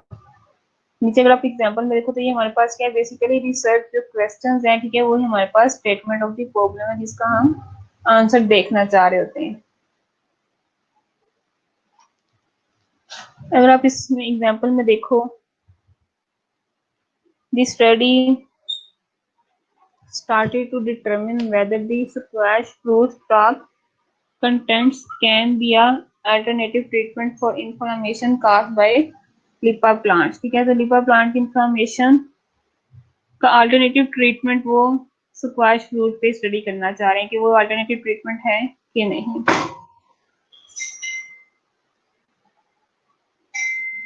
Here the study sought to answer the following questions: what is the correct proportion of squash fruit stock that use the best quality ointment for inflammation caused by लिपा plant. ठीक है, तो first इनका जो research question है जिसका वो answer find out करेंगे या जिसपे वो स्टडी करेंगे, वो प्रोपोर्शन देखने जा रहे हैं कितनी प्रोपोर्शन वो स्क्वैश फ्रूट को यूज करें कि उसके जो ऑइंटमेंट डेवलप या बनाए वो जिसे लिपा प्लांट से जो इन्फ्लामेशन होती है वो ठीक हो जाए। ठीक है, तो नंबर 1 पे वो प्रोपोर्शन पे स्टडी करेंगे कितनी प्रोपोर्शन होने चाहिए ऑइंटमेंट बनाने के लिए। नंबर 2 पे is the ointment produce out of squash fruit stock extract more effective and efficient then the commercial ointment. ठीक है, तो सेकंड वो क्या देखना चाह रहे हैं, जो कमर्शियल ऑइंटमेंट है उससे ज्यादा इफेक्टिव है जो वो फ्रूट स्टॉक से ऑइंटमेंट प्रोड्यूस करेंगे। ठीक है, तो ये उनके पास दो क्वेश्चन हैं, रिसर्च क्वेश्चन है, ये उनके पास ये स्टेटमेंट है। तो अगर आप ऊपर में देखो तो वो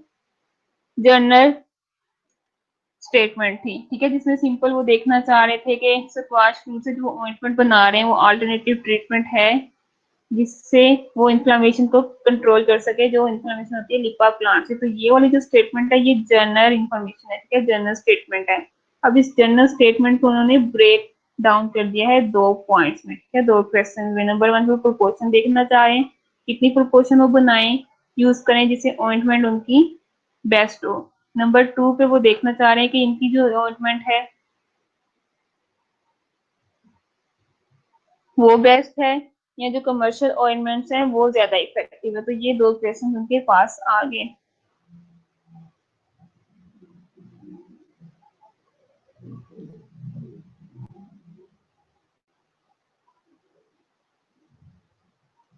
यस, इस पे भी फर्दर वो डिजाइन बाद में एप्लीकेबल करेंगे। ठीक है, कि इसकी स्टडी पे वो कौन सा डिजाइन अप्लाई करेंगे, फिर वो स्टडी पे ये क्वेश्चंस के आंसर फाइंड आउट कर सकते हैं। तो ये बेसिकली उनकी एक्सपेरिमेंटल स्टडीज है। ठीक है, क्योंकि वो न्यू ऑइंटमेंट डेवलप कर रहे हैं तो फिर उसमें उन्होंने डेवलप करने के बाद फिर वो देख भी रहे हैं कि इफेक्टिव कितनी है, वो एफिशिएंट कितनी है। तो ये उनके क्लिनिकल ट्रायल्स में आ जाता है, एक्सपेरिमेंटल में।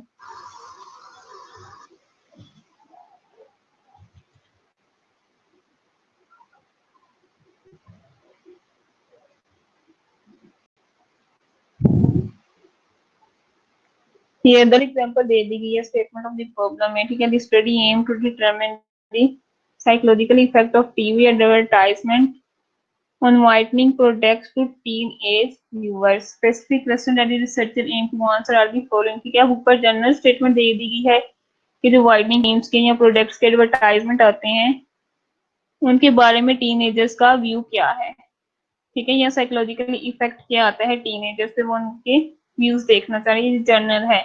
अब इसमें से उन्होंने 4 क्वेश्चन डेवलप कर लिए इस स्टेटमेंट पे या इस प्रॉब्लम में से वो इन 4 क्वेश्चंस के आंसर देखना चाह रहे हैं।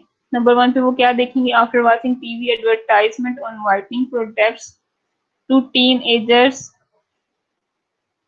Option to use the product. ठीक है, वो यूज करते हैं, उनके पास ऑप्शन आ जाता है कि वो कौन सा वाइटनिंग प्रोडक्ट यूज करते हैं। Do teenager think the whitening products are as effective like what they see on a television. Teenagers क्या सोचते हैं कि जो वाइटनिंग प्रोडक्ट जितने इफेक्टिव वो बताते हैं टीवी पे वाकई ही उतने ही वो कंसीडर करते हैं, सोचते हैं कि नहीं।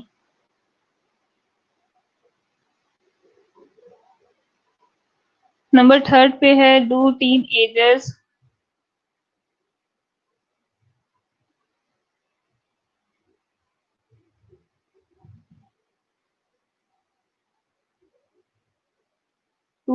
Using working product they see on TV advertisement. वो कौन से प्रोडक्ट यूज करते हैं जो वो टीवी एडवर्टाइजमेंट में देखते हैं? Does the TV advertisement on working products give the teenager enough knowledge for them to use the project? TV advertisement जो वाइटनिंग प्रोडक्ट्स पे देती है एडवर्टाइज, क्या वो इनफ इंफॉर्मेशन देती है? टीनेजर्स के पास इतना नॉलेज होता है तो कि वो एडवर्टाइजमेंट देख के बता सकें यूज करते हैं प्रोडक्ट को वो कैसे यूज करते हैं? ठीक है, ये कुछ क्वेश्चन बता देंगे जो उन्होंने जर्नल में से उन्होंने स्पेसिफिक कर दिया कि ये आंसर वो देखना चाह रहे हैं, ये रिसर्च करना चाह रहे हैं वो टीनेजर्स पे।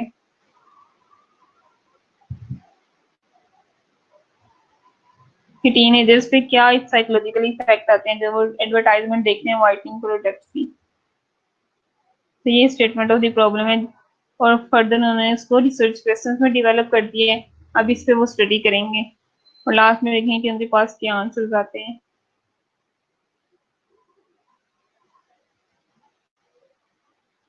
Important point hypothesis.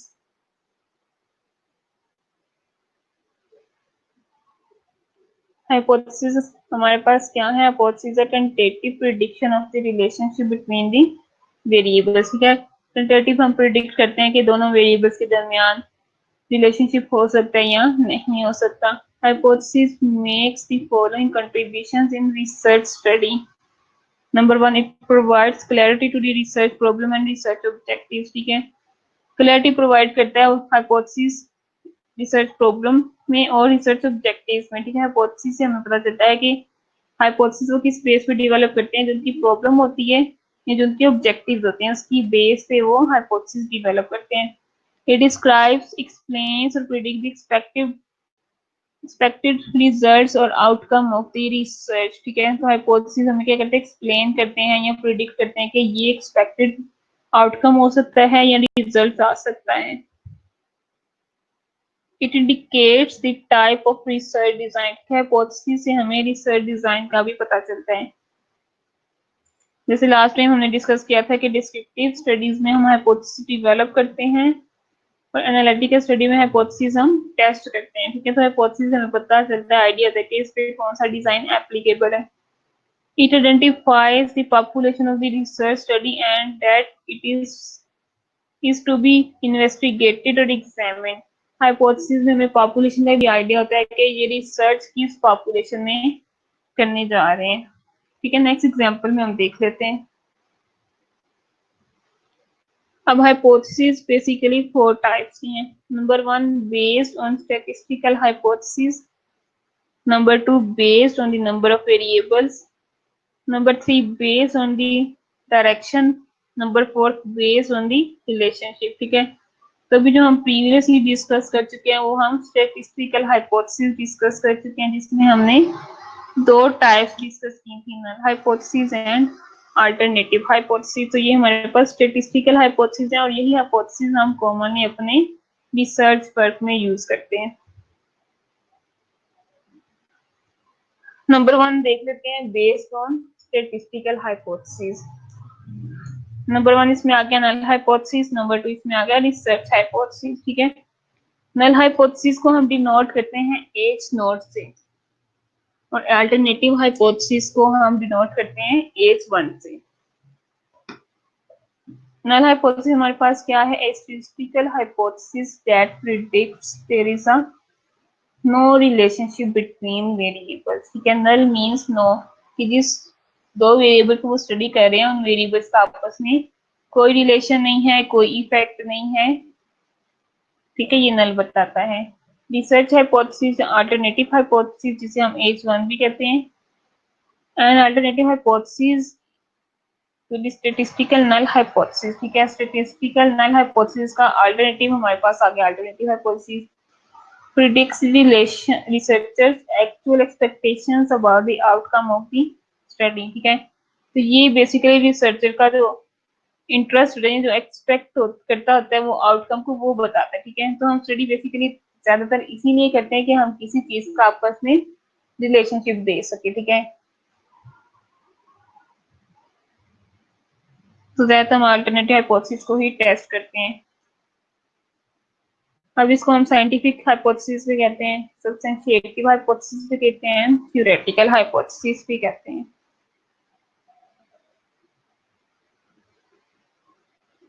ठीक है, नल हाइपोथेसिस में हमारे पास कोई रिलेशनशिप नहीं आता, कोई इफेक्ट नहीं आता, ये हमारे पास नल है। इसका अल्टरनेटिव हो गया कि हमारे पास ये रिलेशनशिप आएगा, हमारे पास इफेक्ट्स होंगे, आएंगे, ठीक है, ये सारी चीजें आएंगी।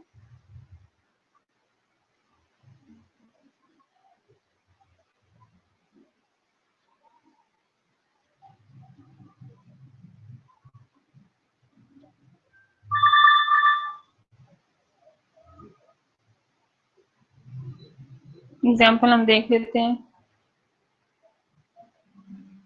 A medical trial is conducted to test whether or not a new medicine reduce cholesterol by 25%। ठीक है, ये उनके पास क्या है, एक रिसर्च प्रॉब्लम है। वो देखना चाहेंगे जो न्यू मेडिसिन है उसे कोलेस्ट्रॉल लेवल 25% कम होता है कि नहीं होता। ठीक है, इस पे वो हाइपोथेसिस बनाएंगे। तो एच नोट में आ जाएगा कि ड्रग जो है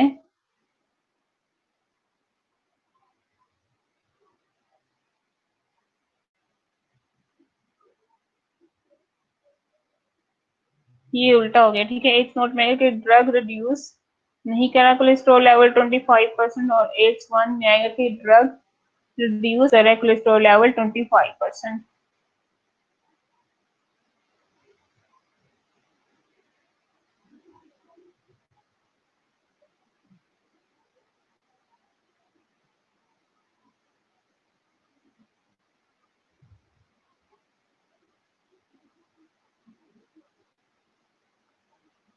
second example, effect of bio fertiliser X on plant growth. ठीक है, उनके पास फर्टिलाइजर है एक्स, किसको नहीं दे दी है, अब उसका वो इफेक्ट देखने आ रहे हैं प्लांट की ग्रोथ पे।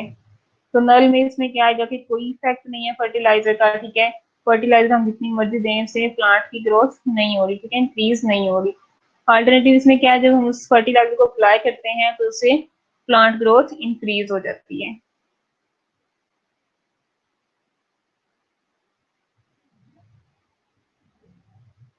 नल में मीन्स नो। ठीक है, नल हाइपोथेसिस अगर इसमें आप देखो तो इसमें क्या है, it's not application of bio fertiliser X to not increase plant growth. ठीक है, तो बायो फर्टिलाइजर जब अप्लाई करें तो उससे प्लांट ग्रोथ में इंक्रीज नहीं हो रहा। ठीक है, अल्टरनेटिव अगर आप देखो तो जब वो अप्लाई करे बायो फर्टिलाइजर को तो उससे प्लांट ग्रोथ इंक्रीज हो रही है। तो null means no, alternative means yes. ठीक है,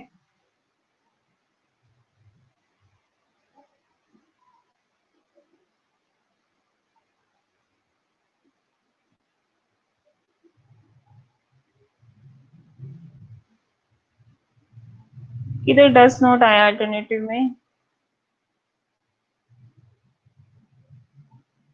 इसमें तो नोट नहीं है। Application bio fertiliser X increase plant growth, तो प्लांट ग्रोथ इंक्रीज हो रही है। पीछे वाले में मैंने कहा था कि वो ऑपोजिट हो गया। ठीक है, इसमें मिस्टेक हो गई है। इसमें ऊपर वाले में, ऊपर वाले को आप अल्टरनेटिव कर लो, नीचे वाले को आप नल हाइपोथेसिस कर लो। ठीक है, ऊपर वाले को एच वन कर लो, नीचे वाले को आप एच नोट कर लो।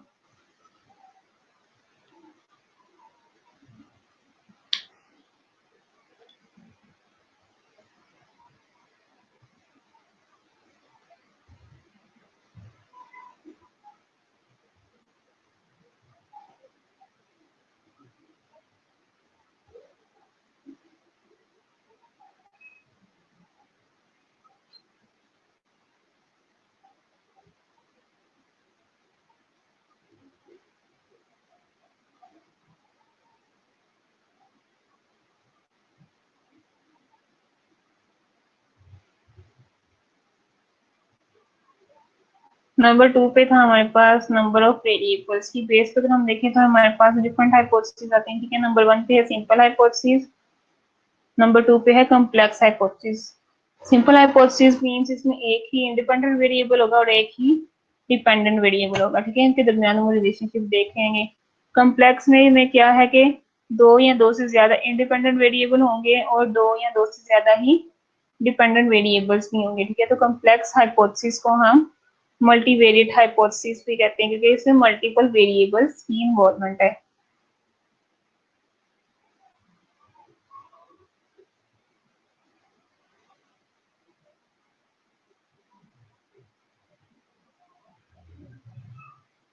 ये क्रॉस नहीं है हुमैरा, ये एक्स एक नाम दे दिया गया फर्टिलाइजर को, ठीक है। एक्स वाई जी कोई भी आप नेम दे दो, तो यहाँ पे उन्होंने एक्स नेम दे दिया, ये क्रॉस नहीं है, ये एक्स है।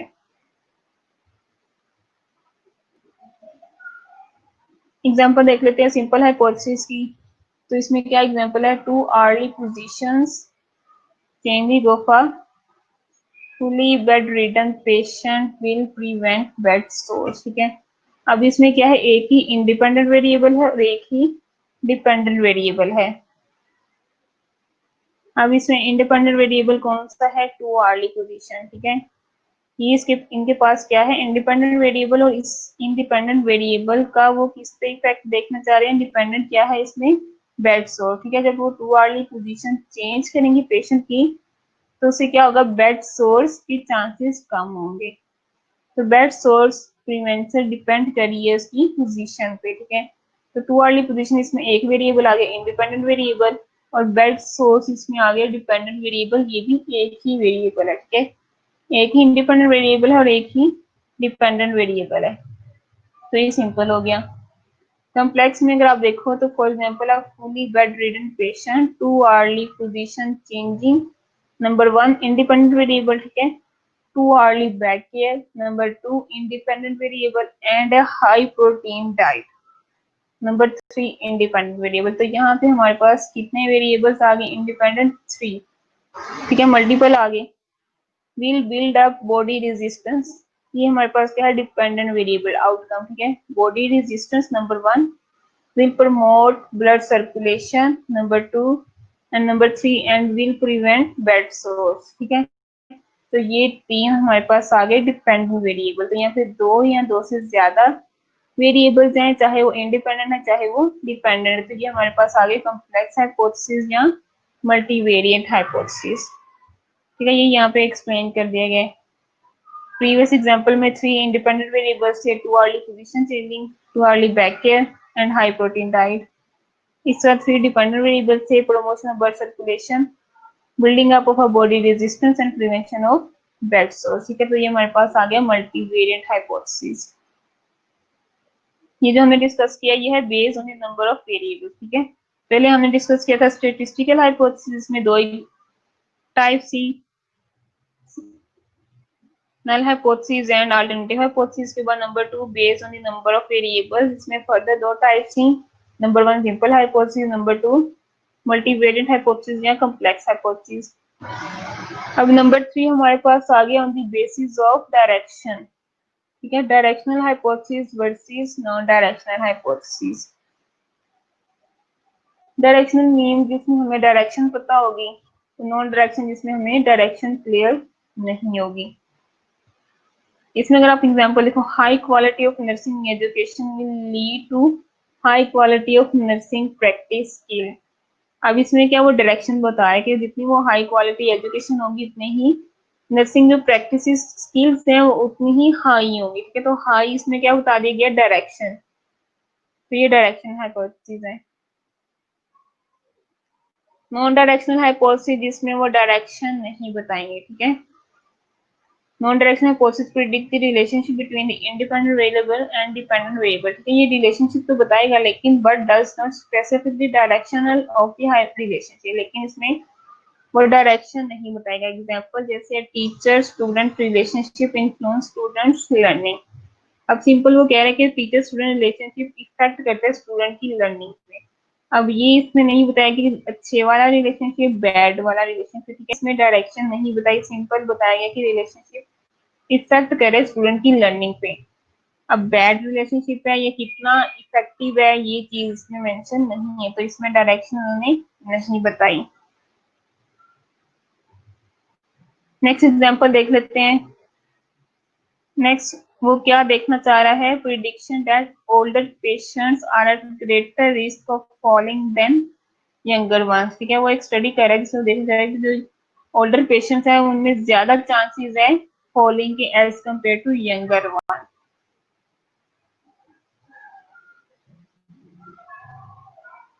ये एग्जांपल देखो, जैसे नंबर 1 में अगर आप एग्जांपल देखो, older patients are more at risk of experiencing a fall than younger patients, ठीक है। अब इसमें वो क्या गया है, डायरेक्शन बता दी गई है। डायरेक्शन कैसे बताइए, मोर, कि जो ओल्डर पेशेंट है वो मोर रिस्क पे है as compare to younger ones, ठीक है। तो नंबर 1 हमारे पास आ गया डायरेक्शनल हाइपोथेसिस। नंबर 2 आप देखो, there is a relationship between the age of a patient and the risk of falling. अब यहाँ पे वो कह रहा है कि रिलेशनशिप तो है एज का, पेशेंट की एज का और रिस्क ऑफ फॉलिंग का, ठीक है। फॉलिंग का और एज का रिलेशनशिप है, लेकिन यहाँ पे नहीं बताया गया क्या क्या रिलेशनशिप है, कि एज ज्यादा होने से रिस्क ऑफ फॉलिंग ज्यादा हो रही है, एज कम थी तो रिस्क ऑफ फॉलिंग ज्यादा थी, ठीक है। तो यहाँ पे डायरेक्शन नहीं बताएगी, सिंपल बताया गया कि रिलेशनशिप है।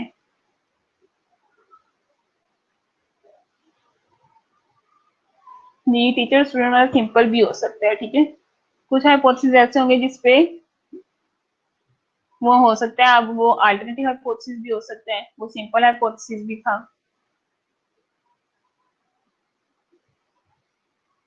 ठीक है। तो एक से ज्यादा हाइपोथेसिस पे भी वो टाइप्स अप्लाई हो सकती हैं। नंबर 3 पे आप देखो, the older the patient the greater the risk that she और ही विल फॉल। अब यहाँ पे डायरेक्शन बता दी है कि जितने पेशेंट ओल्ड होंगे उनमें रिस्क ज्यादा होगा फॉलिंग के, ठीक है। तो नंबर 3 में डायरेक्शन बता गई। नंबर 1 डायरेक्शनल हाइपोथेसिस है, नंबर 3 डायरेक्शनल हाइपोथेसिस है, नंबर 2 नॉन डायरेक्शनल हाइपोथेसिस था। Number 4, older patients differ from younger ones with respect to their risk of falling, ठीक है। अब यहाँ पे उन्होंने कहा है कि ओल्डर पेशेंट डिफर करते हैं यंगर वन से अगर कंपेयर करें रिस्क ऑफ फॉलिंग को, लेकिन कितना डिफर करते हैं यहाँ पे डायरेक्शन नहीं बताई।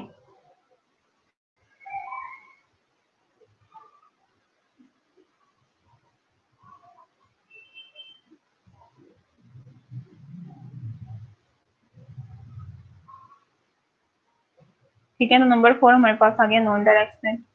नंबर 5 पे आप देखो, younger patients tend to be less at risk of falling than older patient. अब यहाँ पे डायरेक्शन बता दी गई कि ये जो यंगर पेशेंट है उनमें कम चांसेस है फॉलिंग के as compare to older ones. तो ये हमारे पास क्या आ गया, डायरेक्शनल हाइपोथेसिस।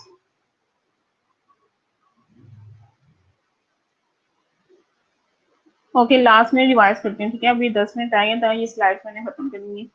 नंबर 6 पे हमारे पास क्या, risk of falling increases with the age of the patient. अब इसमें बता दिया गया कि जैसे जैसे इंक्रीज एज होती है फॉलिंग के चांसेस उतने ही ज्यादा इंक्रीज होते हैं। तो यहाँ पे भी क्या बताई गया, डायरेक्शन। डायरेक्शन, ठीक है। तो ये भी डायरेक्शनल हाइपोथेसिस है। On the basis of relationship, जिसे हमारे पास नंबर 1 पे आ गया कॉजल हाइपोथेसिस है, number 2 associative hypothesis. Causal hypothesis हमारे पास क्या है, जिसमें हम कॉज और इफेक्ट का रिलेशनशिप देख रहे हैं। Causal hypothesis predicts a cause and effects relationship और interaction between the independent variable and the dependent variable. The hypothesis predicts the effect of the independent variable on the dependent variable, ठीक है। इसमें cause effect का relationship हम find out करते हैं causal hypothesis में। Example इसमें आप देखो, early post operative ambulation will leads to promote recovery, ठीक है। अब इसमें क्या है, रिलेशनशिप बता गया, इफेक्ट वो देख रहे हैं कि अर्ली पोस्ट ऑपरेटिव वो एम्बुलेशन करते हैं तो उससे क्या होता है, रिकवरी स्पीड अप होती है। तो यहाँ पे क्या है, कॉज इफेक्ट का रिलेशनशिप आ गया। एसोसिएटिव हाइपोथेसिस हमारे पास क्या है, associative hypothesis predict an associative relationship between independent variable and the dependent variable, ठीक है। जो हमने पीछे को रिलेशन जो डिस्कस किया था वही एसोसिएटिव में आ रहा है। When there is change in any one of the variables, changes also occur in the other variables, ठीक है। एक वेरिएबल में चेंज है तो दूसरे वेरिएबल में भी चेंज होगा। जैसे हमने डिस्कस किया था positive association and negative association, ठीक है। ये सेम एसोसिएशन वैसी है जो हमें अभी हमने कोरिलेशन में डिस्कस किया था, पॉजिटिव एसोसिएशन और नेगेटिव एसोसिएशन मींस पॉजिटिव में एक वेरिएबल इंक्रीज है तो दूसरा भी इंक्रीज होगा, नेगेटिव में एक इंक्रीज है तो दूसरा डिक्रीज होगा। तो एसोसिएटिव में हम एसोसिएटिव रिलेशनशिप देख रहे होते हैं।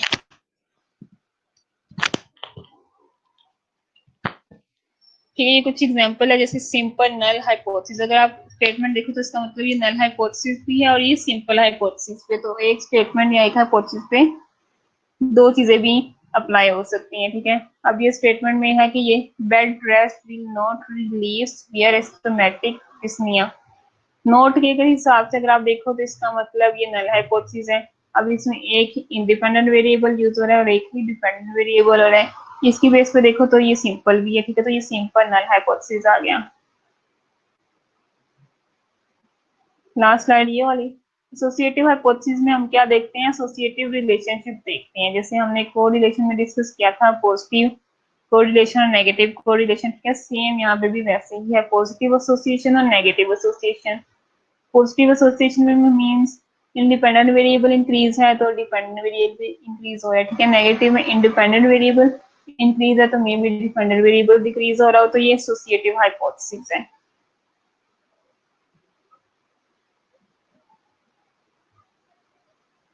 अब सेकंड में देखो, ये नल हाइपोथेसिस है लेकिन ये कॉम्प्लेक्स है। ठीक है, अब ये स्मोकिंग, ड्रग अब्यूज, अल्कोहलिज्म, तंबाकू यूज, ये क्या हो गए, काफी सारे इंडिपेंडेंट वेरिएबल उन्होंने यूज कर लिए।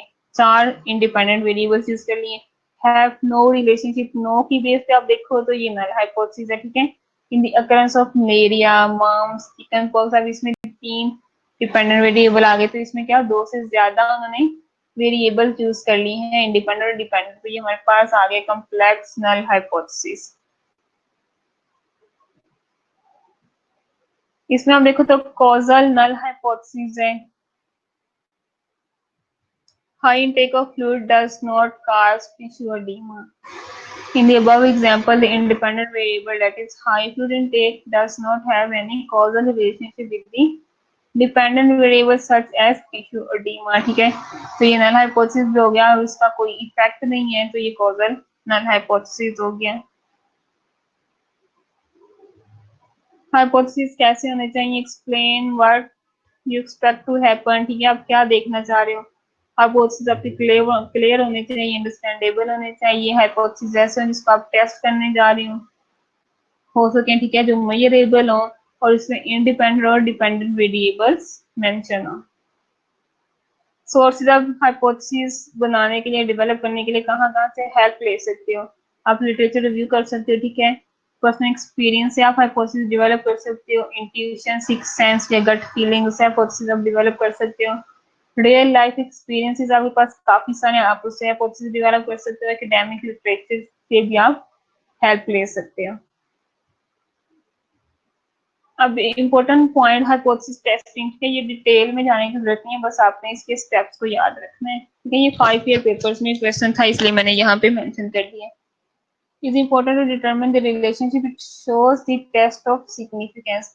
जब हम कोई भी स्टडी करते हैं हम अपने हाइपोथेसिस को टेस्ट करते हैं, तो ये कुछ 5 पॉइंट है जिसकी बेस में हम अपने हाइपोथेसिस को टेस्ट करते हैं। नंबर 1 पे नल हाइपोथेसिस हम स्पेसिफाई करते हैं। नंबर 2 पे अल्टरनेटिव हाइपोथेसिस हम स्पेसिफाई करते हैं। स्टेप नंबर 3 पे हम क्या करते हैं, set the significance level. Significance level alpha हमारे पास जो हम यूज करते हैं वो हम करते हैं, जो हम अल्फा मीन्स हमारे पास एरर आ जाता है। ठीक है, हमारे पास कितने चांसेस होते हैं कि हमारे रिजल्ट में एरर आ सकते हैं, हमारी फाइंडिंग्स ऊपर नीचे आ सकती हैं। स्टेप 4 पे हमारे पास होते हैं calculate the test statistic and corresponding p value. जब हम पी वैल्यू स्टैट में यूज करते हैं हम करते हैं 0.05। ठीक है, इसकी बेस पे हम नल हाइपोथेसिस या अल्टरनेटिव हाइपोथेसिस को एक्सेप्ट करते हैं। नंबर 6 पे हम अपना कंक्लूजन ड्रा करते हैं, कौन हमारा हाइपोथेसिस एक्सेप्ट हुआ है, कौन सा हमारा हाइपोथेसिस रिजेक्ट हुआ है। ये ज्यादा डिटेल में जाने की जरूरत नहीं, बस सिंपल आपने ये पॉइंट्स याद रखने हैं। ठीक है, अभी 4 मिनट्स हैं तो मैं वो रिवाइज कर देती हूँ।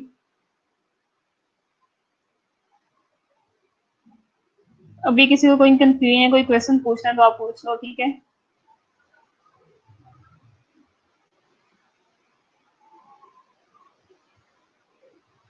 डायरेक्शनल हाइपोथेसिस मरियम ने कहा था डिस्कस करना है। ठीक है, तो डायरेक्शनल हाइपोथेसिस जिसमें कोई डायरेक्शन बता दी जाती है और नॉन डायरेक्शन जिसमें कोई भी डायरेक्शन एक्सप्लेन नहीं होती। नंबर 1 पे था कि older patient are more at risk of experiencing a fall than younger patients.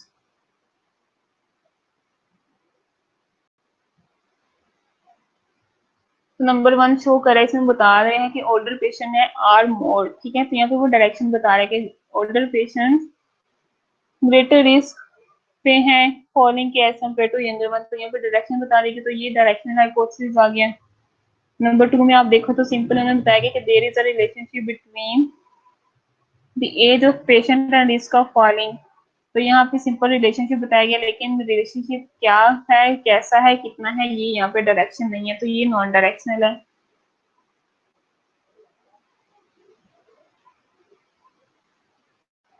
Number 3 पे आप देखो तो क्या है, the older the patient the greater the risk that he और ही विल फॉल, ठीक है। जितने पेशेंट ओल्ड होते जाएंगे इनमें चांसेस ज्यादा है falling as compare to younger ones. तो ये हमारे पास आ गया डायरेक्शनल हाइपोथेसिस।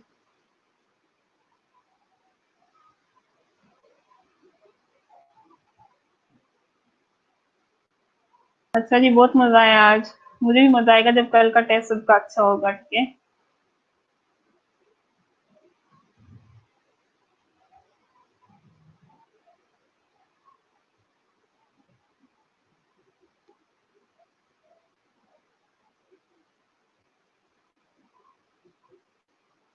कॉजल में हम कॉज इफेक्ट की बेस पे देख रहे होते हैं हाइपोथेसिस, ठीक है। और सिंपल में हम वेरिएबल्स को देख रहे होते हैं, तो दोनों डिफरेंट हैं। कहीं पे स्टेटमेंट में वो सेम भी हो सकते हैं, ठीक है। डिपेंड करता है हाइपोथेसिस पे।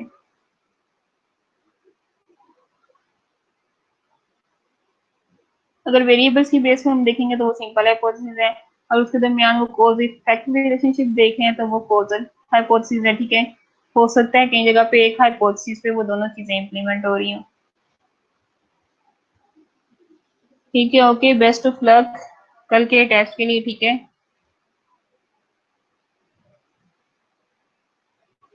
नेक्स्ट में भी वेडनेसडे को मैं क्लास लूँ 1 आवर की, ठीक है। फ्राइडे को तो 2 आवर्स की जो होगी वो हमारी कंटिन्यू रहेगी। वेडनेसडे को मे बी मैं एक्स्ट्रा क्लास लूँ।